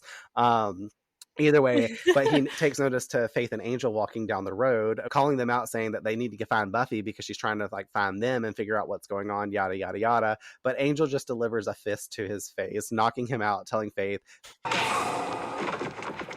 guy just bugs me." But like I said, hands down the funniest scene in the episode, because one, we all love to see Xander get hit by Angel, just kind of hit in general because of where we've been with Xander. I'll say that with love. Like, I don't hate Xander. Damn well Angel took this opportunity to hit Xander while he could under this fake fake it till you make it clause. And I think he's justified based on season 2 finale. I'm like, you know what? He can take a punch. And Buffy's taught him about a little bit about this type of stuff too. Like, I don't know in certain ways, because I have something else to kind of maybe possibly bring up. Just to say though, Courtney laughed, as we all do this episode. I got a little clip of her doing that too. I was like choosing the moments I wanted to record. Like, I don't know how you not laugh at this. And you're probably not supposed to laugh because you're like, oh fuck, Xander just got punched out. Like, we're still under the guise of like thinking this is Angelus, but like at the same time, right, Angel had to play off, and he's still acting in front of Faith. As much as this was also like I was just coming down the side of an opportunity, like he took the moment to like say, I'm gonna fuck up and deal damages. Xander, he wanted to keep Faith, who he saved Xander from in Consequences. He's like, if I punch him and knock him out right now, Faith can't hurt him, and I'm not forced to be like, because normally Angelus would rip out his throat right there. We saw that Bewitched, Bothered, and Bewildered. You know what I mean? So it's still like this great acting scene, even though it's this tiny clip of walking down the street. Like, amazing. No, agreed. Yeah, but I think because isn't it also what kind of like, because Xander comes back in the library and he's like, well, this would, he tells the rest of the gang what's going on. So basically, it was also, I think, Angel's way of being like, okay, well, this will make him panic and freak out, and I don't have to do anything other than. I didn't even think about that. He'll get the message out. Have a whole conversation. Exactly. Otherwise, how else is he gonna like explain all of that in one fell swoop? So I feel like that was actually the smartest thing, because he's like, let me just knock him out real quick, because then I get to do something I've been wanting to do. He gets the message, he'll go run and tell, and then everyone is on the same page. Yeah, exactly. Yeah, totally. Well, and like Angelus, we all know, like in retrospect, Angelus would just, like you said, like rip out his throat, kill him, snap his neck. Like, he does not care at all. Moving along. The two arrive at Buffy's, Joyce letting them in, and Angel making sure to mention he notices Joyce's new highlights that makes her hair dazzle nicely. They go up to find Buffy packing her weapons and collect her wondering where they've been, but looking for her is the answer. Faith commenting that they've got the books at the mansion, needing her to help transfer them to Giles. this scene, Courtney was like shaking her head and saying like no whenever they came in the room with Buffy, and being like, oh fuck, like whenever this started to occur. And she was like body language wise getting skeezed out and like kind of tensing up in her chair and stuff like that watching it. And especially whenever Angel handed the bag, he's like, let me take this bag from you, her weapons bag. I was like, oh shit. But then I also was thinking to myself, I was like, girl, you better, like, original watches and probably Courtney's mindset was like, girl, you better not hand all your weapons to this man. Like, you know, what are you doing? Totally. And then he also plants that kiss on her forehead too. And like right after being nice to Joyce downstairs, you just like, you feel very unsettled watching it with the perspective of like, you don't know what's to unfold. You think this is Angelus because you're like, oh my God, what is going to happen? How does this play out? Like, I'm sure that had to been going through Courtney's mind in this moment. That's why her face and like body language was reading all of that shit. I'm like, all the little attention to detail in this moment, even for him doing that to make it look like he's being shady towards Buffy, but then Faith is the one watching this instant. They do make it back to Angel's mansion, and Buffy asks where the books are, and Angel informs that there's been a change of plans. Buff. Oh, her face. I know, and it's so acting, but it's not, because like whenever you're really watching it, they're trying to let us like think that this is really occurring because we don't know yet, and we're just like, oh, and she's like, well, the pain on her face is still real. It's still very painful. Yes. And what I was saying earlier, like, I think rewatching this episode and also not trying to so hard kind of like analyze it, I was just seeing it for what it was. Like, I do think Buffy's really hurt because there's like an element of jealousy for sure. Like, obviously that's going to be natural. Like, if you're seeing them make out in front of you, all that sort of stuff, that's not fun to see your boyfriend do that. But I kind of viewed it as like this episode, it was triggering for her, for Angel. I just never picked that up as much as I did this rewatch. Like, I think her pain was honestly 80%. It's too soon after what happened in season 2. And I'm like, oh, like it just kind of clicked a little bit more. Like, I obviously knew that was laced in there, but like Buffy's, I just kind of like always viewed like her, the scene, it was like painful because she was trying to be friends with Faith, and then Faith betrayed her, and then obviously she's like making out with her boyfriend, you know what I mean? And then also he's Angelus. That's a lot of things to have to process, even if but then it's like, obviously she knows that, she knows he's not Angelus, but then to see him so easily slip into Angelus knowing he's Angel has got to be really triggering, because you're like, you're holding back all of this. And then also, like, if there's a juxtaposition with Faith too, being like, you're human and you're a slayer and I'm trying so hard with you, and yet like you're also enjoying this and you're wanting that, and you're like having fun with how this is like messing with me. Like, that's it's a very different angle with all of this that's really painful for her, that I really appreciated this time around, where I was like, I just didn't really acknowledge the triggering aspect of the PTSD of Angelus, knowing that he's Angel. Not that like the first viewing where you think he's Angelus, but like Buffy knowing he's not. And like that pain on her face, it's still like, real. The poor girl. I'm gonna add more onto that in a second. She clocks his weird behavior and the shortening of her name, asking what's wrong with him, and his face by the fire has now turned into vamp face, and he turns to her saying nothing, and of course she calls out her, you know, typical Angel. Like, she always does. Him going on about how he hasn't felt this good in a while, and also how he never got to thank her properly for sending him to hell. And then she starts backing away, grabbing her, threatening her evisceration, because, you know, how do I thank you? She cries no, and he continues, yeah, I know what you're thinking. Maybe there's still some good deep down inside of me that remembers and loves you. If only you could reach me. Then again, we have reality. And that's very interesting, because one, that's a little callback to Innocence, where he was turned, and she has that first, whenever he's got Willow by the throat and she's like, Angel, there must be some part of you, and blah blah blah, she has that whole memory. He's pulling from that memory to fuck with her and use that in this moment. But she shoves him off of her, claiming that she will kill him, and saying Faith and her need to get out of there, but turning to her and seeing that Faith's blocking the door, and Faith telling her to speak for herself, because she likes it here. And then you're like, oh, fuck. But now she really knows. And Angelus punches Buffy to the floor, knocking her out. And gotta say, I love her little comment. It's not my quote for the episode, but I like how he's like, Buffy's so cute when she's sleeping. Whatever.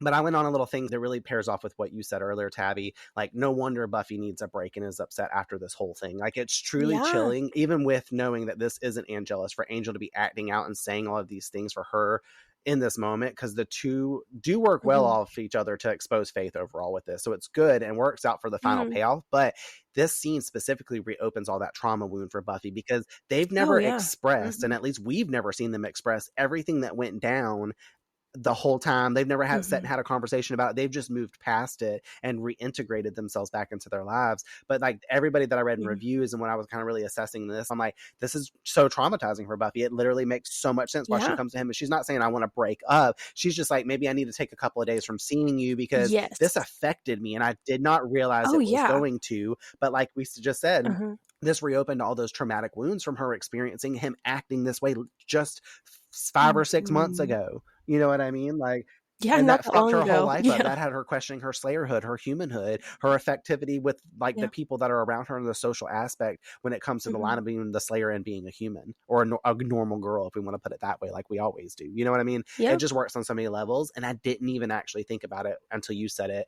whenever you were saying like, not only that, she's also got this layer of seeing her friend is betraying her, this girl that she's been like pairing up with and having a great time with, and is happy to fucking fuck her over. That's why I called it earlier the fuck over Buffy episode. Like, she just really feeds into that. Well, even like the amends episode was not that long ago, canonically, and she like was in their home with her mom and has welcomed her into her home, and like there's just so much betrayal and a lot of different layers. Again, juicy, but like there's just there's like different angles to kind of take this, but like that's a different one that I was like, oh, I didn't give as much energy into that form of pain on Buffy's end in this episode. That's why she plays also well. It's not just acting, it's actually kind of real. It's a real cut. The pain is real, which makes it so much more convincing for stupid little Faith. Over at the records room, Wesley, Courtney, and Willow sit at a table, boringly investigating the mayor. Oz coming in to show them an article that he's found with a photo of the mayor dating back over 100 years, informing that he's clearly not human. Xander arrives to tell them that this is worse than they think, who delivers an "I told you so" twice, because Angelus is back. Adding also, Faith was Wesley's responsibility, so it is now his fault. That's Angel's new playmate. Willow very stunned too, because Willow's like, oh damn, I've been telling Buffy all this whole episode this is bullshit, and that's not exactly what's happening, but it's exactly actually what's happening. She's like, fuck, I feel bad, which is so interesting, because the next time she sees Buffy, she runs up to her to ask her if she's okay. You know what I mean? She sees the scene and sees what's happening, but everybody goes in there to attack Angel too. Like, they unfortunately did not bring a net, so they didn't get an upper hand on him like Wesley and all of them did. But it's like, it's so interesting how like Xander and all the group like go on to attack, and like Buffy and Angel did not even let them know that they were doing this. Like, I wonder if Giles knew. You know, Giles wasn't really present towards the end of this episode also, now that I'm thinking about it, because he's not present. He's in the first half of the episode, but actually he's not in the back half of it until later. He's missing this whole middle action.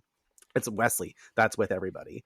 I wrote my notes though, before I forget, I guess, to put it in here, that obviously now this puts a clear indicator that the mayor has never been human, and he doesn't age, and he's like very old at this point, like not like Angel old, but older than your average person.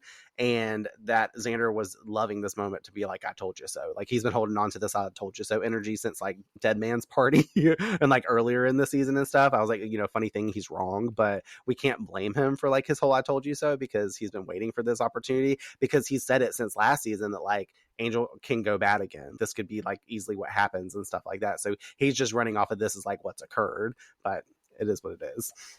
Buffy awakens to Angelus clicking those damn chains that we've been seeing all season onto her wrist, restraining her to the wall. I say that because obviously we've seen these chains on Faith. We've seen them on Angel and Beauty and the Beast. Like, everyone's getting a turn with these damn chains this season. I did not realize that Rihanna's S&M was going to be the whole theme of this season. She jumps back in fear as Faith calls out bondage looks good on B. Buffy calling out that she doesn't know what she's doing, and Faith voicing really, because this all seems extra right to her, and then gives her the story of her fucked up unhappy childhood about how her mom wouldn't let her get a dog, and how she just wanted something to love, moving to kiss Angel in front of Buffy, because, you know, now she's got her puppy.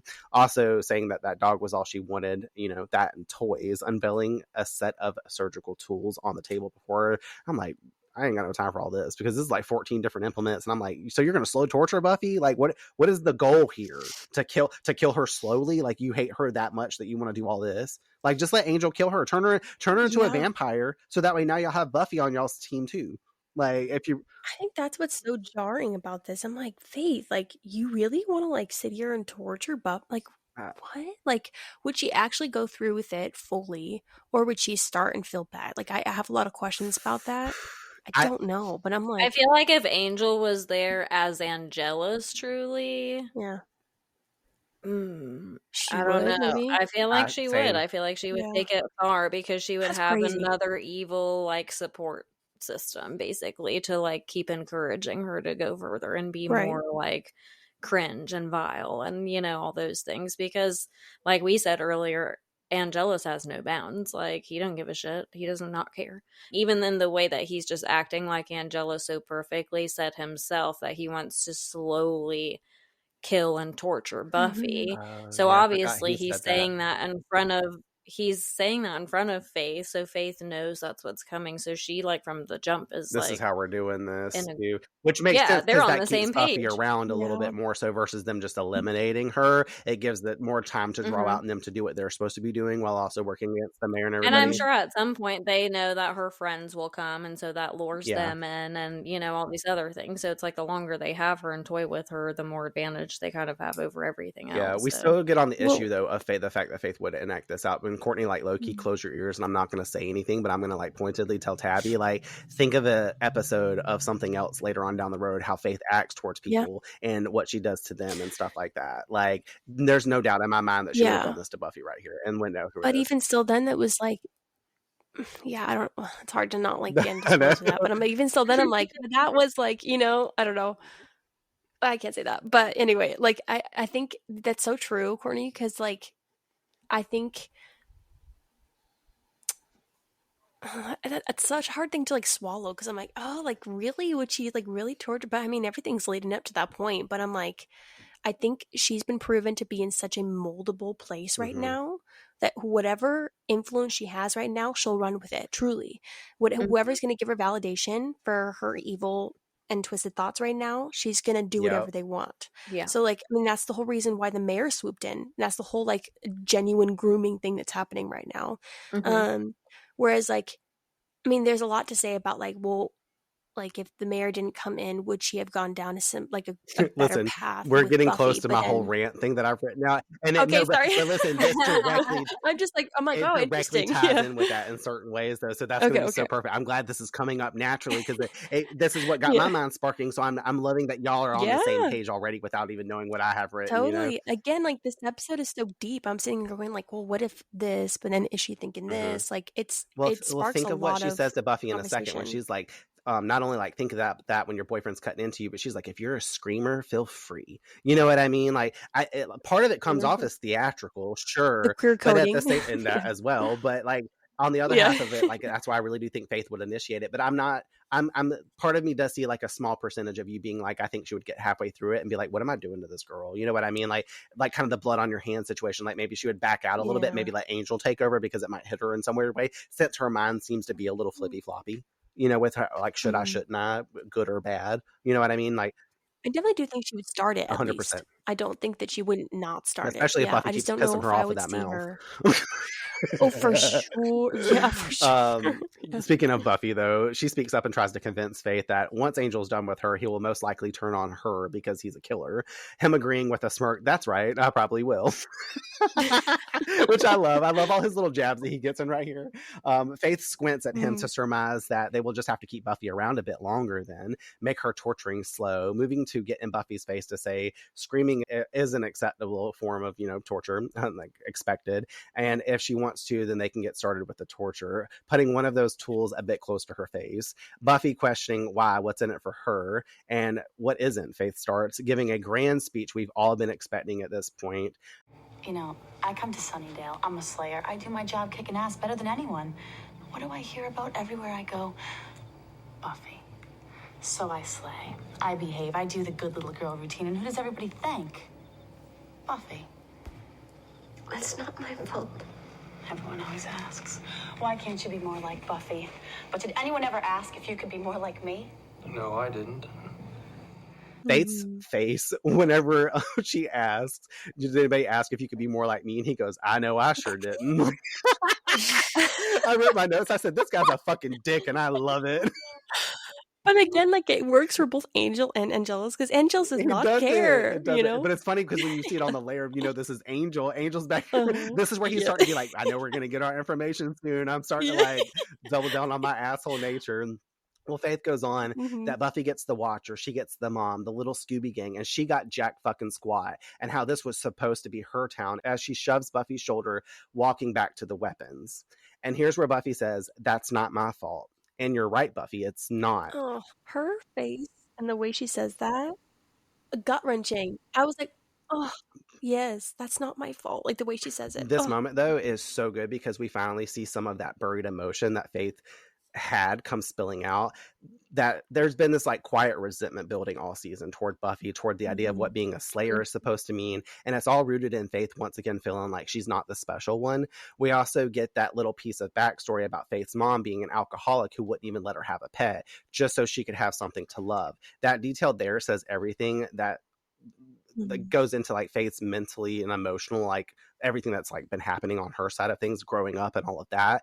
It explains why she pushes people away also, and why she lashes out. And I fear deep down that she doesn't believe she's worthy of love, kindness, or even basic care. And when she says, I came to Sunnydale and do the good little girl routine, that line makes me wonder if so much of Faith this season has been an act. Was she like repressing more than we realized because we've seen those flashes of aggression, that attitude under the surface? And it got me thinking maybe this downward spiral was inevitable, kind of what you were leading into. Given her upbringing, being the Slayer might have just amplified everything that was already fractured inside of her, feeding this godlike mindset of what we've heard her say, I'm better than everyone else. I finally have something that makes me powerful. The irony is that the Slayer power could have done the opposite. If Faith had the right mindset, or even just some therapy or real support, before Buffy even, it could have made her feel strong in a healthy way. She could have turned that calling into something that built her up instead of broke her down, but that's not the path that she got. And it's honestly heartbreaking because I always end up thinking things could have gone so differently for her.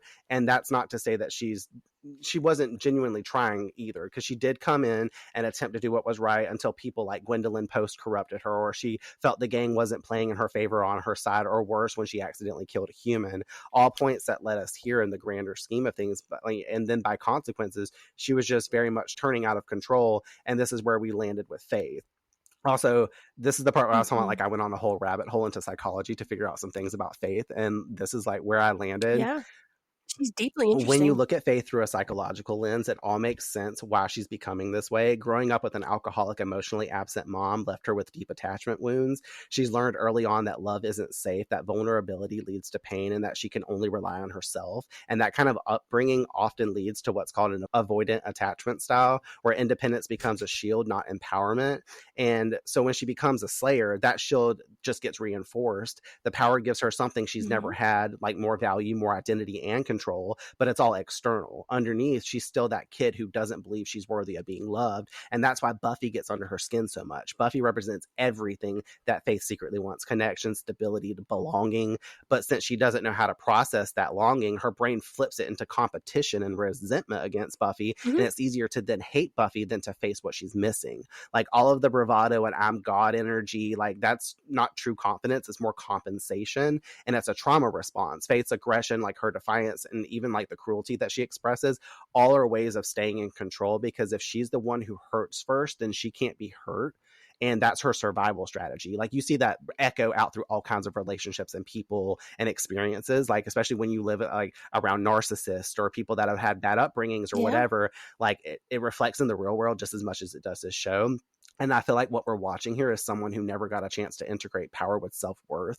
Like, the Slayer calling amplified what was already fractured inside of her. And without anyone to mirror back that she's good or worthy, like no Giles, no Joyce, no real anchor, her sense of identity starts to splinter, and she swings between I'm nothing and I'm unstoppable. And that's why she can go from vulnerable to vicious in a heartbeat. Like we see in Amends, where she actually comes around and then she doubles back on everything she does. She's like I keep calling it flippy floppy energy. She's one way or the other, like very 0 to 100. And I feel like in another life, with the right support or someone who didn't give up on her, like Buffy was trying to do, Faith could have used this power to heal instead of destroy.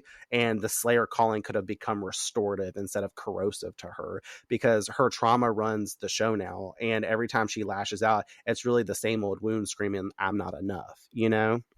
Like, after I wrote that statement, like, of I'm not enough, like, I totally got emotional, started tearing up, like, rereading No, it back I've through.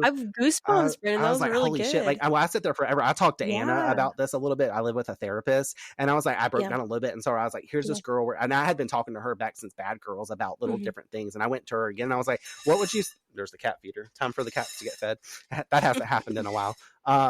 But I went down this whole route and was writing notes and stuff and like trying to break this down psychologically because like I've heard it from many angles come from different people on like why Faith acts the way she does. And it really does go back to childhood if you want to go down the psychological factor. And it's also been produced like when Cordelia went into the library a few episodes ago and was like, I need books. She was asking for books on psychology for Freud and Jung, which are all about like the existentialism and like your own like repression and like stuff like that. Those are what those psychologists deal with, and especially the psychologics of the self. So the show's been putting this all in front of our face. So me kind of like bringing that full circle and like sitting here with that in that moment, it made me feel this time around, especially, and I've been saying it since Jump, that I feel so bad for Faith every time I watch this show. Like Faith's arcs is one of my favorite in the whole series, you know, and it's because of the way it all starts here and because of how it all ends. And I can't say anything past that, but I'm gonna shut up now. Well, Brandon, no, that thank you for saying that, because I think like I had an epiphany when I was watching this too, because obviously like if anyone's listened to our podcast a little bit, but like Faith is also a character that I love to hate, but then like I really feel for her. Like even when she's doing stuff that is just horrible, I'm sitting here being like, I understand it. That doesn't mean I agree with it. And I think like I've been in therapy for quite a few months now. First time I've ever been in therapy, and like it's definitely changed my life in a lot of ways. But that's one of those things that like I'll kind of use myself as an example here that ties into Faith. But it's like when you were saying all that, Brandon, too, I was like, as I was watching the episode, it's kind of having that epiphany too of like the word loser is such a good word to humiliate somebody like Faith, because as somebody like me too, I'm a middle child of 6 kids. There's bound to be some sort of, you know, neglect in that. But I also too have a hard time when it comes to like vulnerability. I feel very violated if I feel like it's forced out of me. And I'm very like protective over my information.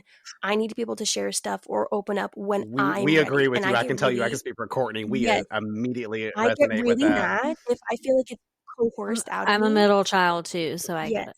And like my freedom, my space, my time is really important. It's probably the most important thing to me. If somebody doesn't respect that, or I feel like it's exploited out of me, I get really mad. And vulnerability is something that I need to express when I feel like it's a safe place, because that has not been like that in my childhood. It was like, it was forced upon me. It was, you know, all that sort of stuff. And so when it comes to Faith, I find it really quite interesting. During my darkest times, like years ago, like hurt people, you know, lashing out and doing things. Like I have hurt people close to me because I'm not able to function. All I'm doing is walking on eggshells. I'm like, you know, miserable. And so it's like in these moments where she's sitting here being like, and we've seen and heard from her that there have been these intensely vulnerable times in her life where it's been taken advantage of, or she's not been paid attention, or her needs have not been met. It feels humiliating after so many years of being rejected for like the bare minimum of personhood, and then being forced out when you're feeling really vulnerable. Of course she's going to go towards something that's going to give her power and give her agency and make her feel good. Like she makes a lot of sense. I think she is an incredibly written character. Like obviously I've not done anything of what Faith has done, but there are times where I'm like, there have been past versions of myself where I'm like, I see a sprinkle of her sometimes in Faith. And that's the beauty of like fantastical shows, is that they can use real life experiences and then make it obviously like way worse than what we experience in our life. And that's what's beautiful, is like I can connect with Faith and be like, I understand you. I understand you're hurting, and being vulnerable feels like life and death to you. And it's also really threatening when you see somebody else getting what you want. And she's a teenager, and you'll learn that when you get older. It's like, that's not Buffy's fault. That's not these people's fault. Like you can't be sitting here comparing, you can't be doing all that sort of stuff. And she's like a 17-year-old. So I understand that. And also 17-year-old superpowers. and is constantly being compared to by Buffy, it makes sense. And she's in such a moldable place that like anybody around her is gonna change the trajectory of her life. So it's unfortunate that the mayor saw that and swooped in and genuinely groomed her. People threw out that term, but it's like that's literally what's happening. But yeah, all that to say, like, thank you for saying all that, because it's like that's so true. Like I see Faith a lot more clearly than I did. Like I always had an understanding with her, even if it's like obviously I don't agree. But like there's like, I mean, you'll probably get to it later, but like there's a scene with Faith later in a different episode that really make me emotional every time, because I'm just like, oh, like I have felt that. It's like one person being there, and then you're just like you can't help but just like not, lean into it. So it's just like she's such an important character to have on TV, even if they really push the envelope with her. I think that's important that they do that, because this is what happens when people don't have a good support system, who are just really craving that connection and really need that, 100%. And like, once again, that really kind of brings it all down to choice too. And like, whenever I didn't go off on that like thing, but I myself also like I say we can resonate with your statements, because they hold a lot of validity in like our personal relationship, especially when you're an independent person, whether you grew up with a bunch of siblings or not. I mean, I have 7 sisters and 2 brothers, and I'm like square in the middle of them, and oftentimes was the black sheep and not getting paid attention to. And like I'm kind of appreciative of that nowadays, because I'm very independent, but like that also comes with a strong air of like, I don't know, a certain energy that I've carried and stuff. And it's something I've had to go to therapy with, and I've had to talk to people numerous amount of times with and condition myself. But like I said, bringing it back to choice, it makes me happy to see what's happening with Faith in this episode and how she chooses the dark path, and how it makes me appreciative of the fact that I chose, even just through my spirituality, and even if that was just 10 years ago, to like stop being like this other character that I used to put on as a facade and wear the mask. I took that off and became more vulnerable and said, I'm not choosing to continue down this route of like lashing out at people when I act a certain way, or even if I do still accidentally, because I have my days, like I still will apologize or like make it make sense for someone, versus just continuing down that path. So it's so nice to see how like you could go down either road, and it just makes it that much more saddening for Faith's story, even though she's an imaginary character in a show. These people are real in this other world, you know what I mean? And I care about them. So to see her going down the path, I'm just like, I want you so bad to reroute and go back down the other one, and that hits home for everybody whenever you can really relate to these characters. I guess that's a good point to kind of move along before we all start getting really too deep. I'm like, wow, I'm getting like emotional. I'm like, whoa. Buffy hollers for her to listen to her, and Faith doesn't want her to impart her Buffy's special wisdom on her, hollering, do you think you're better than me? Laughing, calling out, say it, Buffy, you think you're better than me? And Buffy confidently states, I am. Faith turns affected by that statement, Buffy adding, always have been. I'm like, oh, damn, she just said that and just said that, like, bitch. But at this point, though, she's fucking pissed with her. And Faith pulls Angel in towards her, saying, like, well, maybe you didn't notice Angel's with me now. And Buffy makes the point to be like, and how'd you get him, Faith? Magic. We all know that Angel would not touch you in the real world. I'm like, okay, there's hit number 3. And also facts. So true. Faith had to use magic against Buffy. She couldn't take, and had to tie her up, as she says in a second, to beat her. Like, Angel even was unsuccessful in this action, and it proves Faith can't just steal Buffy's life. You know what I mean? Because that's what she's trying to do here. She's trying to re-emulate herself and position herself, even as the bad slayer, as Buffy. I've got it all now. Now I've got Angel. I've got my watcher, the mayor, and I'm going to have my own gang of bad people working for me and stuff. Now I'm like the opposite version of you, but I'm just as important as you were. You know what I mean? And Faith picks up a blade and punches Buffy across the face, as she adds, like I was saying, Faith had to tie her up to beat her, and she notes that there's a word for people like Faith, calling her a loser. And as Tabby said, that just kind of hits 10 times more for someone like Faith. And she realizes she wants her angry, so she'll just kill her. And Faith clocks that and tells her to stick around, before Buffy retorting, for what? Your boss's lame ascension? You know I'll stop it. Faith claims that she can't, and informs Buffy no one can stop it. The mayor's got it wired. He built the town for demons to feed on, and come graduation day, he's getting paid. And she'll be sitting on his right hand, assuming if he has hands after the transformation. But this lets us know that he's going to transform into something. Like, his ascension means he's becoming some sort of higher being, whatever that means. Not clear on that part, but noting all her lame-ass friends, Buffy's, are going to be kibbles and bits. So think about that while your boyfriend's cutting into you. Buffy calls out that she never knew Faith had so much rage in her. Because after this spilling, you're like, holy shit. And after this whole episode, you see that this bitch has so much rage in her. Also, with what we just said psychologically, so much rage. Faith retorting, what can I say? I'm the world's best actor. the room growing cold as the biggest twist is revealed, and Angel states from behind her, second best. We get a slow pan of Faith turning to him, and that slow motion shot is so important and so amazing with cinematography. She's confused, but also understanding, and Buffy asking if she can say something, slipping her arms out of the chains, quipping, psych. Looking to Angel stating, graduation day, you think we missed anything? Angel confirming that he thinks they know everything that she knows, and Faith then hollering, you fucking played me. The gang rushes in with stakes and crosses to fight Angelus, as they're thinking.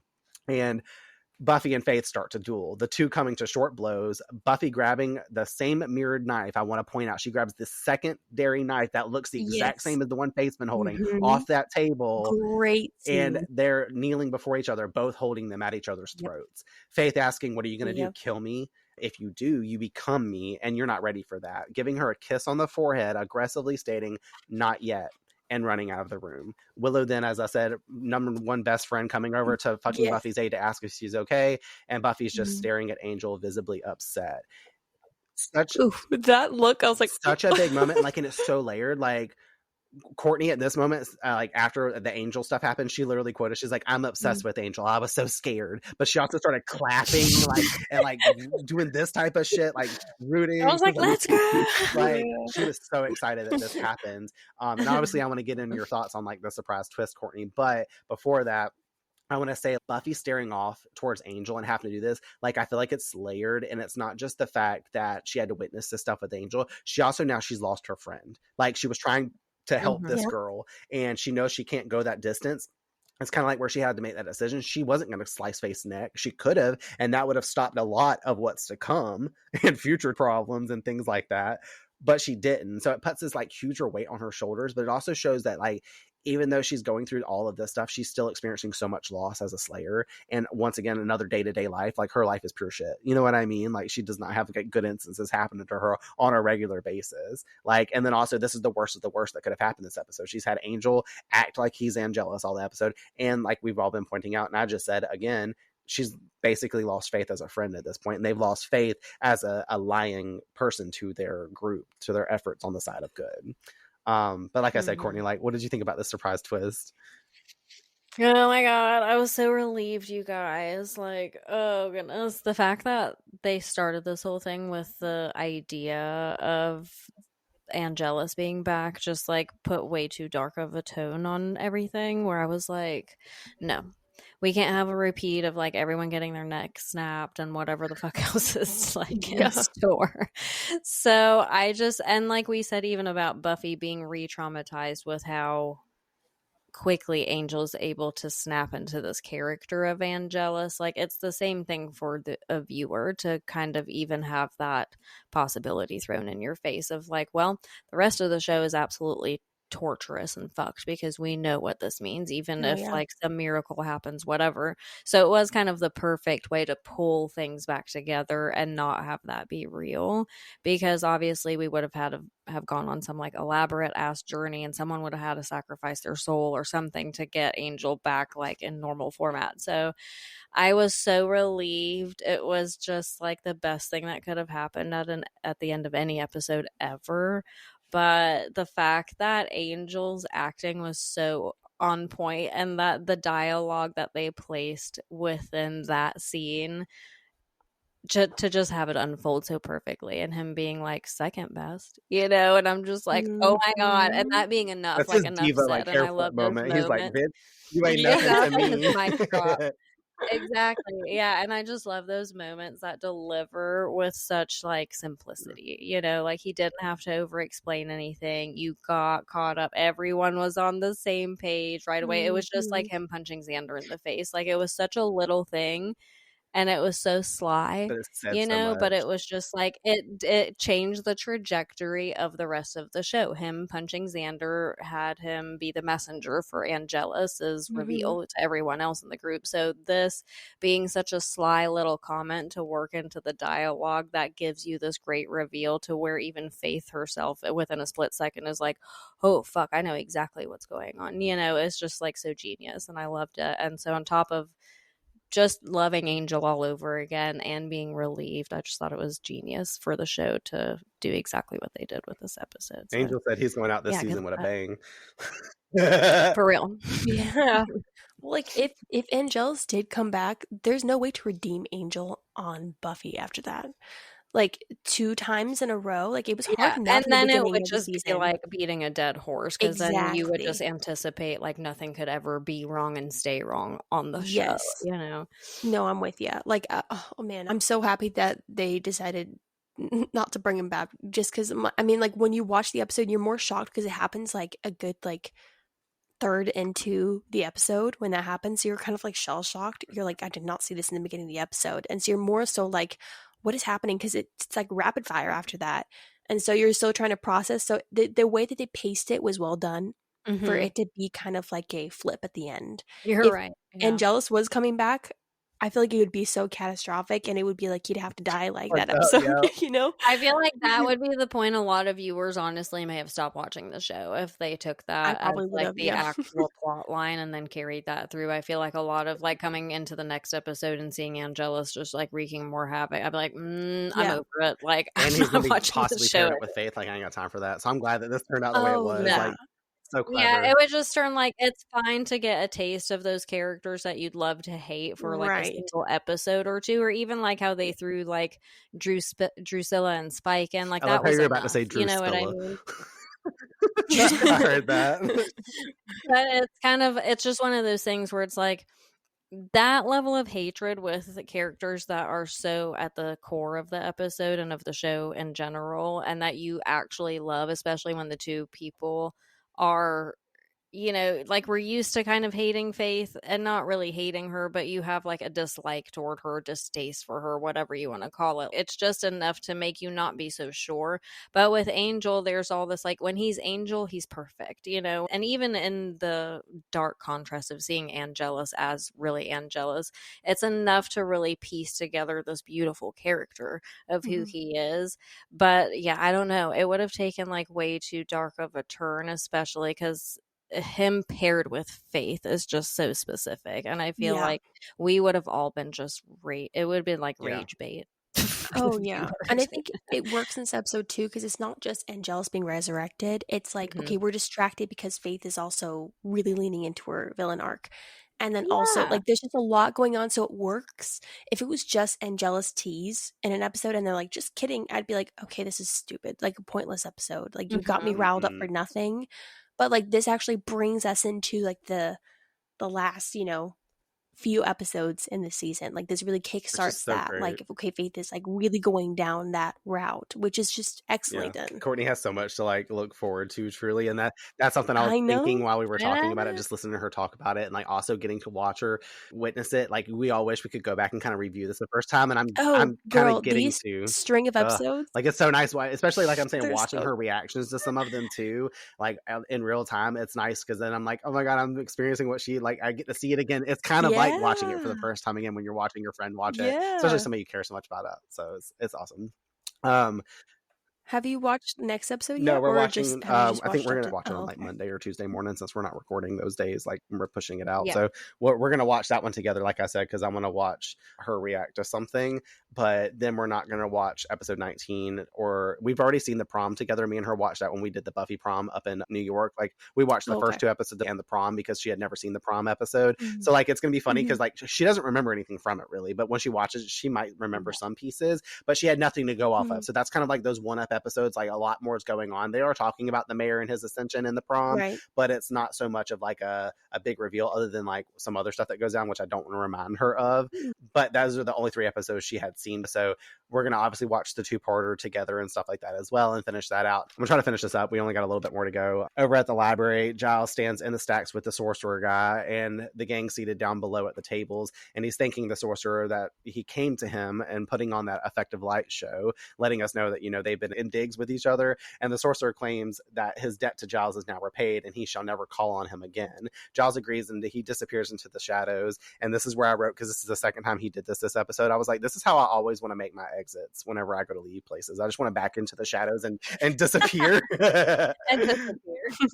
Willow asking what he did, and Giles claims that he introduced the man to his wife. And I was like, it's something so simple. I was like, I need this backstory. I need the random episode going back in Giles' history when this happens. Like, funny. Wesley pissed that he wasn't informed, and how the charade pins Slayer against Slayer, and how he's going to tell the council. Giles agrees that he rightly should. We have a rogue Slayer on our hands. I can't think of anything more dangerous. At least now we know. Which is honestly one of the most terrifying things for this show. You've got a person with power that can do fucking wrong. No. Buffy saying at least now they know. And also about graduation day, the gang then pondering how that's not going to be good. But it is good that Angel's not bad. Buffy calling the whole thing just an act. At Faith's studio, the mayor is saying it's okay that she lost some friends and doesn't need to be disappointed because she will always have him, the best, most important friend that she'll ever have. Saying they'll be dead when he ascends anyway. Faith is still in a mood. Him not pleased that she's unhappy offers the 2 magic words that can make the pain go away. Chuckling to himself, miniature golf. And Courtney laughed along with this because she's like, what the fuck? And then Faith just looks at him for like a moment's beat, and then she's like smiling along with him. She's like, you know what? You're kind of right. So whatever. Also, the absurdity and the charming demeanor that he has. How can you not but laugh and smile along with him, even though he's fucking psychotic and evil? And I wrote in my notes, like, after this little, like, tiny moment, I was like, Faith actually looks really upset when she's staring out the window before he starts talking to her about, like the whole so you lost some friends type thing. And I myself can never distinguish if it's because she, like, lost her little game or if it's because she lost Buffy. Like, I feel like it could be a combo of the both because of the fact that she seems bothered by it. But, like, there's no turning back now either. So she can't play both sides, at least the way we've been dealing with the last couple of episodes. She's still been able to go around and interact with this gang that she's been friends with. And she's also got the mayor. So she's kind of playing like, I can have my cake and eat it too. And now the other one's been stripped and she knows she's cut off from the good guys. So I think she's also like having a mourning moment. And even if so small and like not something she's really going to like sit with, I think in this moment, she's having that small moment to herself being like, I fucked up a good thing. And now I only can go towards evil. This is all I have left. You know what I mean? Like, my calling is now shit. Like, I got to use my purpose on this earth as the Slayer, whether Buffy's here or not, to do bad versus good. And that's not going to help people. That's negating the whole point of what a Slayer is called to do, So I think all of this hits her at once. But, unfortunately, the mayor helps her blow this fucking shit off and once again grooms her to smile and be like, ha, ha, ha, fuck them. We'll be together. You know what I mean? So, very unfortunate. Over in our final scene, though, Buffy comes to Angelus to speak with him about what happened, not feeling too good about everything and him knowing how hard it was, but her saying that she doubts it, wondering if it can make it better. She claims she knows that he did what she asked, but how after this she needs a bit of a break. He nods and she turns to leave, calling out, asking if she is still his girl. She turns back to say, as a couple of notes from Close Your Eyes begin to trickle in, always, and exits. We fade to black, and here endeth the episode. I would need a break. I need a break after this episode. Like, I'm glad me and Courtney ain't recording in a couple days. I'm gonna need to cry for a few moments. Like, at this scene, like Courtney, when we finished watching it, she goes, "Why are Angela and Buffy like Ross and Rachel from Friends? Like this on again, off again shit." But then obviously, as we've talked about, we know why she needs a moment to process, like stepping away from all this. At least they have more it's real not reasons. A full breakup. Yeah, it's just a moment. She needs to process, so it's fair. But I thought that was so funny. They really are like Ross and Rachel. Like how many times they kind of get together. Like they have this like eternal love, but also can or can't not be together. Like it's 100% what they are. Getting into some themes and metaphor, though, Enemies really dives into temptation and deception as weapons, but also as mirrors. Faith's plan to seduce Angel isn't about love, it's about control. She wants to prove she can pull someone good into her darkness. Like if she can corrupt them, it'll mean that she's powerful. But what she doesn't realize is that the whole thing's a performance, one where everyone's pretending and revealing themselves in the process. Faith plays the seductress, the mayor plays her twisted father figure, Angel pretends to lose his soul, and Buffy pretends she's not breaking inside, watching it all occur. It's this incredible inversion where lying exposes the truth.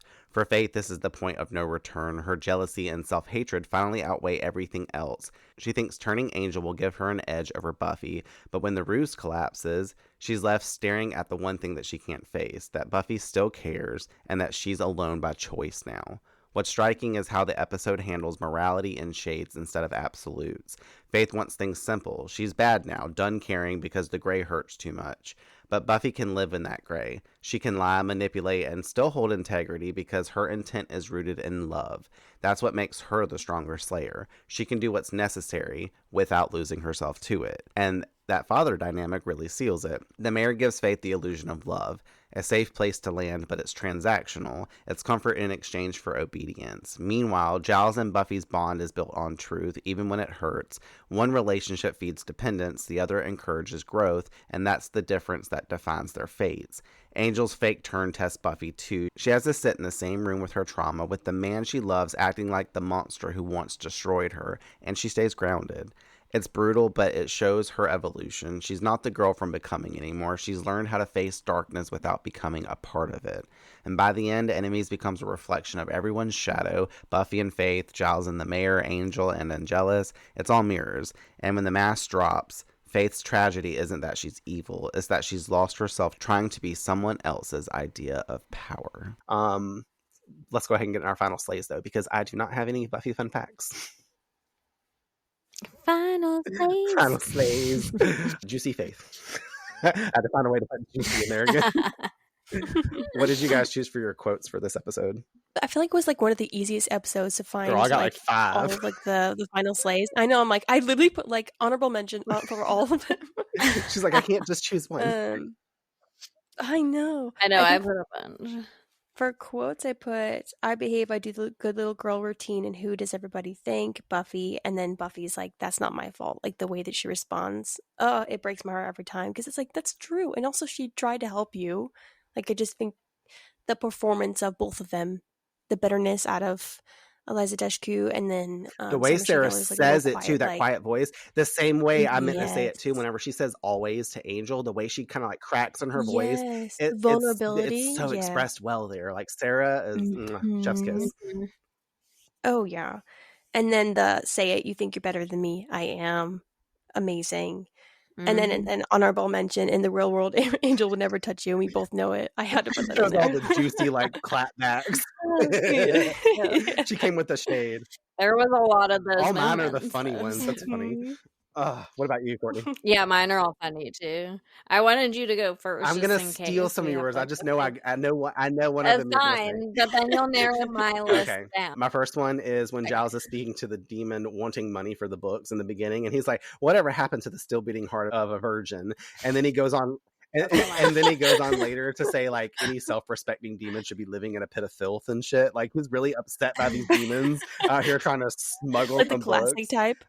My other one was right after that moment when Xander was like, I bribed Willie with $28, and he asked if the council reimburses for stuff like that. And Giles asked if he got a receipt, and Xander's like, damn, like, I didn't. I almost put that in there too. Angel talking about how vampires don't exchange meaningful dialogue with slayers, and then Faith claps back, that's not how Buffy tells it. I really like that one.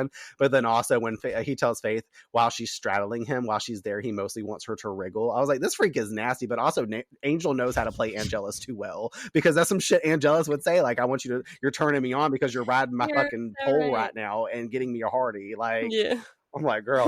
And then my very last one, which I feel like is the other one that Courtney might have written down, is Xander whenever he's at the end and they're like, he was just acting. And then Xander's like, well, that's awesome. I feel great that Angel broke my face in a good way. It's a good bruise. I'm so shocked we didn't have more. Okay, you only good. have one. I thought that was going to be one. No, but mine are all funny too. So my first one was when the mayor was like, what exactly does this demon look like? And Faith was like, demonic. Like, what? And then mine also was the still beating heart of a virgin, like Brandon said. When Buffy is expressing concern about seeing Angel and Faith together, and Willow's like, Faith would totally do that. She was built to do that. She's the do that girl. You're not helping. Like, and then Buffy even doubles down. She's like, we're going for like helping like support. Like, yeah. And then one of my other ones was Buffy saying, I'll go home and stock up on some weapons and slip into something more break and enter-ish. Courtney, literally before she goes to any bando ever to explore. Literally me before I go urbexing ever. And then my last one was Willow about the mayor's old photo when she was like, wow, like father, like son. And Oz responds and he's like, how about more like exact same guy, like exact same guy. Yeah. Oh, I love it. Who did you guys award Shining Slayer to? Angel. I was going back and forth, but honestly, I was trying to do. I chose the obvious to me, which was like Buffy, because I'm like, the strong girl had to go through this the entire episode. Again, more trauma for her, but also just like re-triggering the trauma. But honestly, like, if anyone was listening to our podcast when we did season 3, I feel like I ripped into Willow a lot, justifiably for a lot of it, because I think she wasn't the best friend the first half of season 3 at all. Like, having to really analyze it, I was like, I'm so disappointed with her. And then also just with the whole like cheating storyline, I was like, girl, like, come on. Like, it was very frustrating.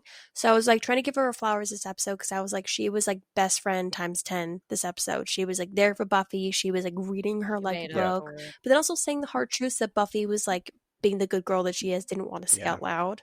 Like, especially towards the end when she like ran to her on the ground, was like, are you okay? I was like, this is the Willow that I love. This is the best friend that I love for Buffy. Like, so she's also a Shining Slayer other than Buffy. You got a Shining Slayer and a Shining Slayerette.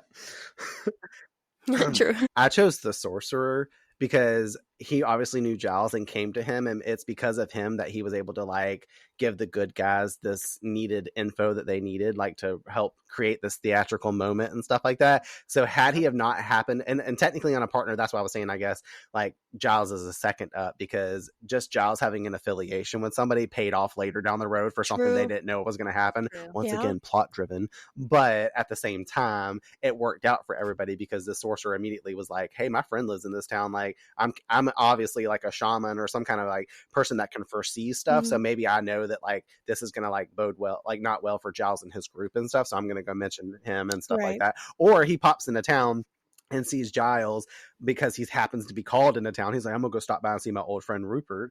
And while he's there, he's like, yeah, I just got called over to the mayor's office and he wants me to like steal this vampire soul. And then he's like, no, don't do that. You know what I mean? Like, however that played out, it worked out. So the Sorcerer is my Shining Slayer this episode. Plus he's my Shining Slayer because he can dissipate into fucking darkness and just I know. He's also so cool. Brandon really chose him for that reason. He's like, what else happened in that episode? All I remember is that guy knows how to like disappear into the darkness. Also the aura that he has, I was like, damn. I want my eyes to glow. I didn't talk about him either too much too, but like just his makeup effects, and they painted his skin like this really pretty pastel blue, and it goes against the orange contrast. I know if of his I eyes. get cast for a movie or show, I want it to be that exact kind of role, because I'm like, you don't have to see my whole face. I am cloaked, and I hardly have to say anything. I just have to stare and not eat piercingly mints. at everyone. What was giving you guys the weekly Wiggins? The mayor's room temperature milk and all of Faith, basically. That's fair. She's like all encompassing both those things. The whole thing. Mine was more so just like Cordelia and Wesley's dynamic. I just keep forgetting about that. Every time I rewatch these, I'm like, why? I can't. And I hate the whole like, and it's such a 90s thing, unfortunately.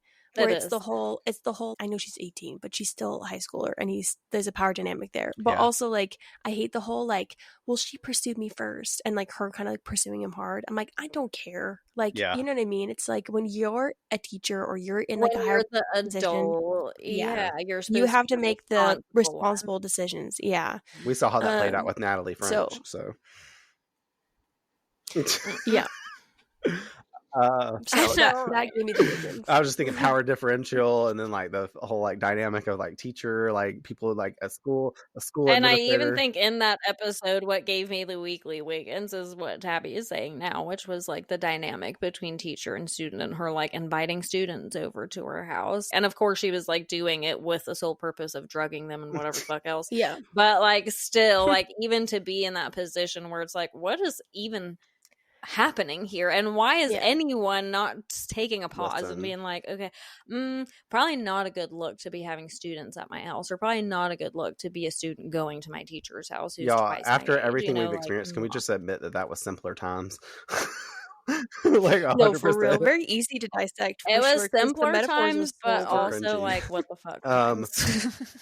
What was giving me the wigs was Faith, like Courtney said, kind of all encompassing, but specifically her new pet and toys, thinking Angel was her pet, and like her sharp implements were her new toys. And then I also put in capital letters as a honorable mention them nasty ass mints for personal reasons. Mints will haunt the narrative.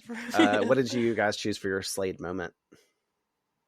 I think when Angel did his reveal in the most like snide freaking way that you possibly can was just the whole moment for me. But also I think the whole collective effort between them just somehow getting 2 steps, 10 steps, however many steps ahead of the situation, which obviously happened off screen, so I can't really like call that a Slade moment, but if we did see that, then that would really be it is. That's what I ultimate. chose mine, basically, like Buffy and everybody pulling a fast one on Faith. Like, specifically her being like, psych. Like, that was that Slade, just that psych call out. Like, that is the suckiest thing whenever somebody's fooling you and they like use that word. You're just like, shit, I got I know, got. you're like, damn, way to add insult to injury. Like, great. What about you, Tabby? Yeah, one of mine was the whole like, you had to time me up to beat me. There's a word for people like you, Faith, loser, period. And then Angel immediately throwing the letter opener at the mayor, I thought was like, okay. So he was just like, okay, well, I might as well try to kill you. And if I don't kill you, then I find out if you're immortal. So like, it's a win-win, you know? But like, he did it with ease. He was like, okay, literally, I'll throw it right at you. And then honorable mention, punching the air. Damn, one of us had to choose it. I tried not to. I love it. Yeah. Okay, last one, Slayerette predictions for Courtney. The next episode we are getting to, episode 18, is entitled Earshot. One of my favorite episodes. Oh, Earshot. Girl, you're going to have so much fun. It's very insightful. I have no idea, to be honest with you. I don't even know where to go with that. This might just be probably it's really hard to do that. I'm trying to think if I could give you a breadcrumb, but I want everything to kind of be a surprise in that episode. I don't know.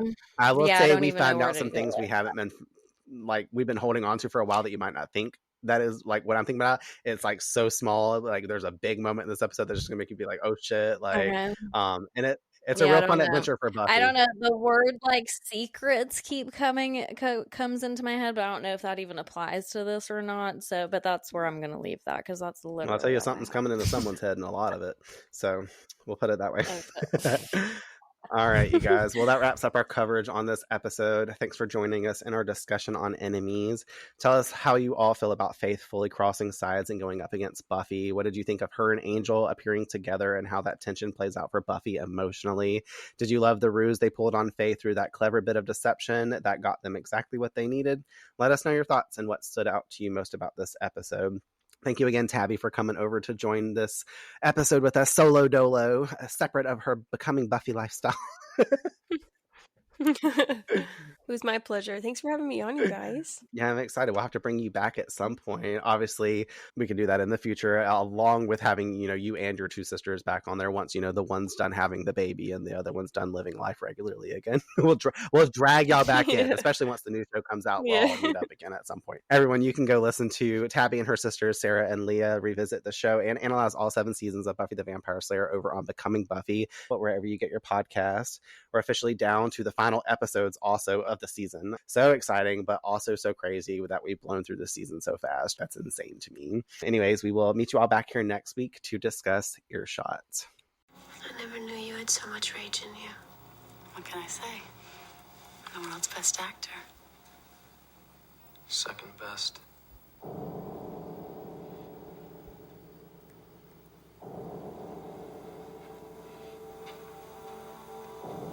Graduation day. You think we missed anything? I think we know everything she knows. May I say something? Psych. You played me. You played me! Thanks for tuning in to this episode of Buffy on Revamped. Remember to join us next week for a new episode release as we continue our journey through Sunnydale. We also would like to hear from you, so share your thoughts.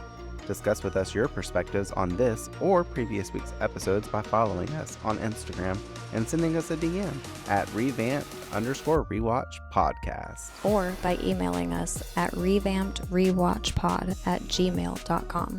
Additionally, we will be choosing one of your messages to shout out in an upcoming episode release. And if you happen to love abandoned places but prefer them vampire-free, check out Echoes of Elsewhere, an urban exploration podcast. where I interview urban explorers about the eerie spaces they uncover, anything from haunted schools, forgotten mansions, and tunnels that probably don't lead to the hellmouth. From history to mysteries, tips and tricks of the trade, I dive into all things urbex. Subscribe and listen wherever you get your podcasts. Until next time, the Earth is definitely doomed.